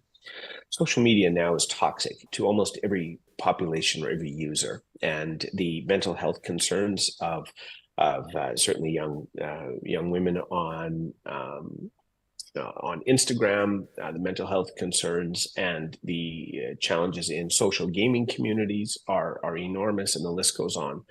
The politicization of society, and on and on. All of those are indicators that social media itself, if I could undo the social media button, I would, because it's shown to cause significant ongoing harm to society and to members in society. I think AI is going to be the same, but I also think humanity always walks into the buzzsaw for some odd reason. I think we're going to see this presidential election in the US, not the only one out there, obviously, but that's going to have a massive impact on fabricated images, fabricated text that will be intended as propaganda for state level actors, not just internally to sway the conversation. Now, the other part, which you were right to note, is by releasing these models, it also enabled others to use them, test them, verify them, and potentially make them safer. Groups like Anthropic, for example, who does Cloud 3, they're very focused on safety first. That's deeply embedded in their approach and deeply embedded in the kind of work that they're doing. And so that continues to be a massively important area of activity that they're engaging in. So I just want to say that that type of work is happening. Some of the hallucinatory aspects that you mentioned, we're backfilling that with things like retrieval augmented generation, RAG, or other approaches to make these models more accurate, if you will, less prone to hallucination. And some of the constitutional work that Anthropic did actually vastly improves that part of the LLM. So I would say yes. I would be reluctant to hit the red button to launch AI into the world, simply because as humans, we know that there's a pathway that'll move to negative use over time. Your other question, though, was around, should you develop your own LLMs as a country or as a region? And I would say 100%. Universities should get together. They have massive structured data, curriculum, student resources. They should get together, build educational LLMs. There was a paper written last year, I think it was, called Textbooks Are All You Need, which was a play on the Attention Is All You Need article from 2017.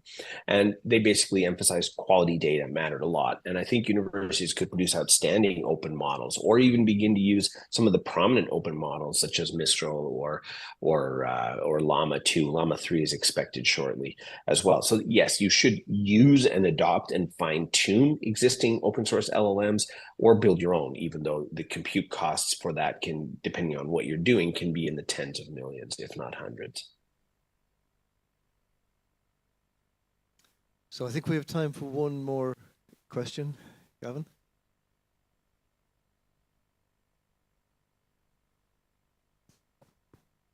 Hi, George. Thanks very much for a great presentation. Just picking up on a couple of questions there and a lot of what you've said. Going back to 2019, you gave a keynote address to the World Conference on Online Learning in Dublin, which, if memory serves me right, was called Happy But Not Hopeful, which was a response, I think, from your son. So 5 years on from there, and given what we know about AI, happy but not hopeful, you and your son. That's fantastic. I thank you for that memory. Yes, I thoroughly enjoyed that. It was an atypical conference because I opted not to use slides. I was in the angst-filled moment, and so I wrote it out and read it instead, sort of old school. Which, you know how when you try something different, sometimes it lands and it's well received, and other times it's not.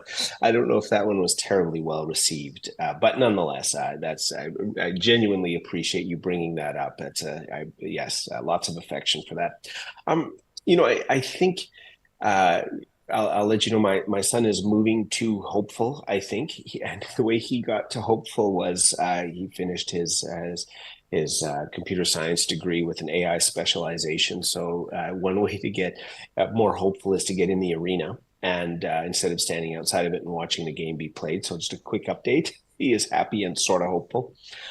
For myself, I am hopeful. I'm actually very hopeful, because as a humanity, we have for centuries been stumbling and making choices that favor technology systems, favor industrialization, favor automation, favor something that in a way is dehumanizing. Our schooling system, our university system, our political system, they're dehumanizing in how we've structured them, because the value point has often been, profit, or in some cases slightly pure, like scientific growth and gain. And I made this point briefly during the talk, but what AI is doing is it's forcing us to confront ourselves and to ask ourselves questions about, is this who we want to be? Like, we're going to have a world where AI will do a lot of our work, frontline work in many cases, help desk work. It could be completely wiped out, call desk completely wiped out. So I'm hopeful that the development of AI will cause us to look at ourselves and look at the collective impact of centuries of decision making, and will cause us to turn back to connection, back to community, back to connection to nature, back to connection to ourselves, the focus on mental health, wellness, community wellness, rather than sort of this dehumanization process that's been going on for who knows how long.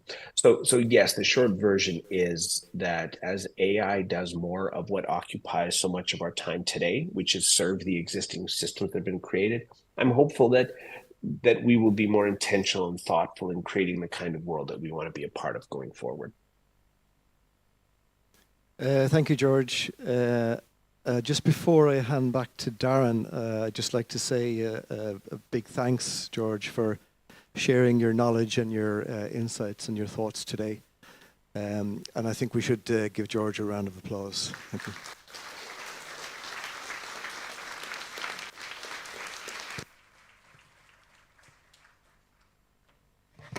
So, folks, so we are at a conclusion. I'm determined not to prolong people beyond the time too much longer. That was a really provocative session, though, so I'm kind of delighted we stuck with as many questions as possible. I want to finish, I suppose, just with thank yous all around to the speakers and the panelists again, to George and to Deirdre and all the panelists for really rich discussion earlier on and an incredible discussion just now. I also want to thank the organisers at ATU. I think first and foremost, the collective group, the kind of operational or executive team who are running the Higher Education 4.0 project. It's a project, it's an initiative, but it's also an initiative that I think will have longevity, and I do hope it was mentioned, can it become mainstream earlier on. I think that with the team that are working on the project and delivering it now, it has every chance to become become mainstream in many ways. So I'm going to miss names, but the people who I sit around that steering group table with are the likes of Jacqueline and Kyle and Noel and Gavin, Bridie, Simon, Karina, Alan, Eamon and Mark, and there are others, but their names that certainly spring to mind as being, you know, really involved and driving that project on. So thank you to that group.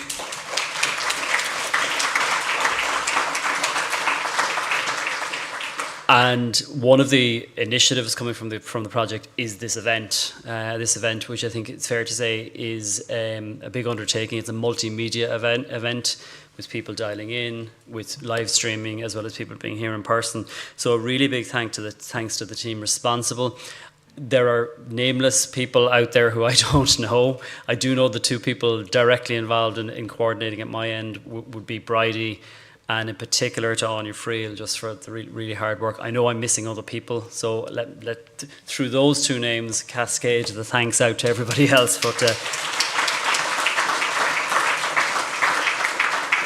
and suffice to say, having done lots of these events before, best briefing paper ever was received from again a combination of Anya and Bridie. So thank you for that. It made the job easier.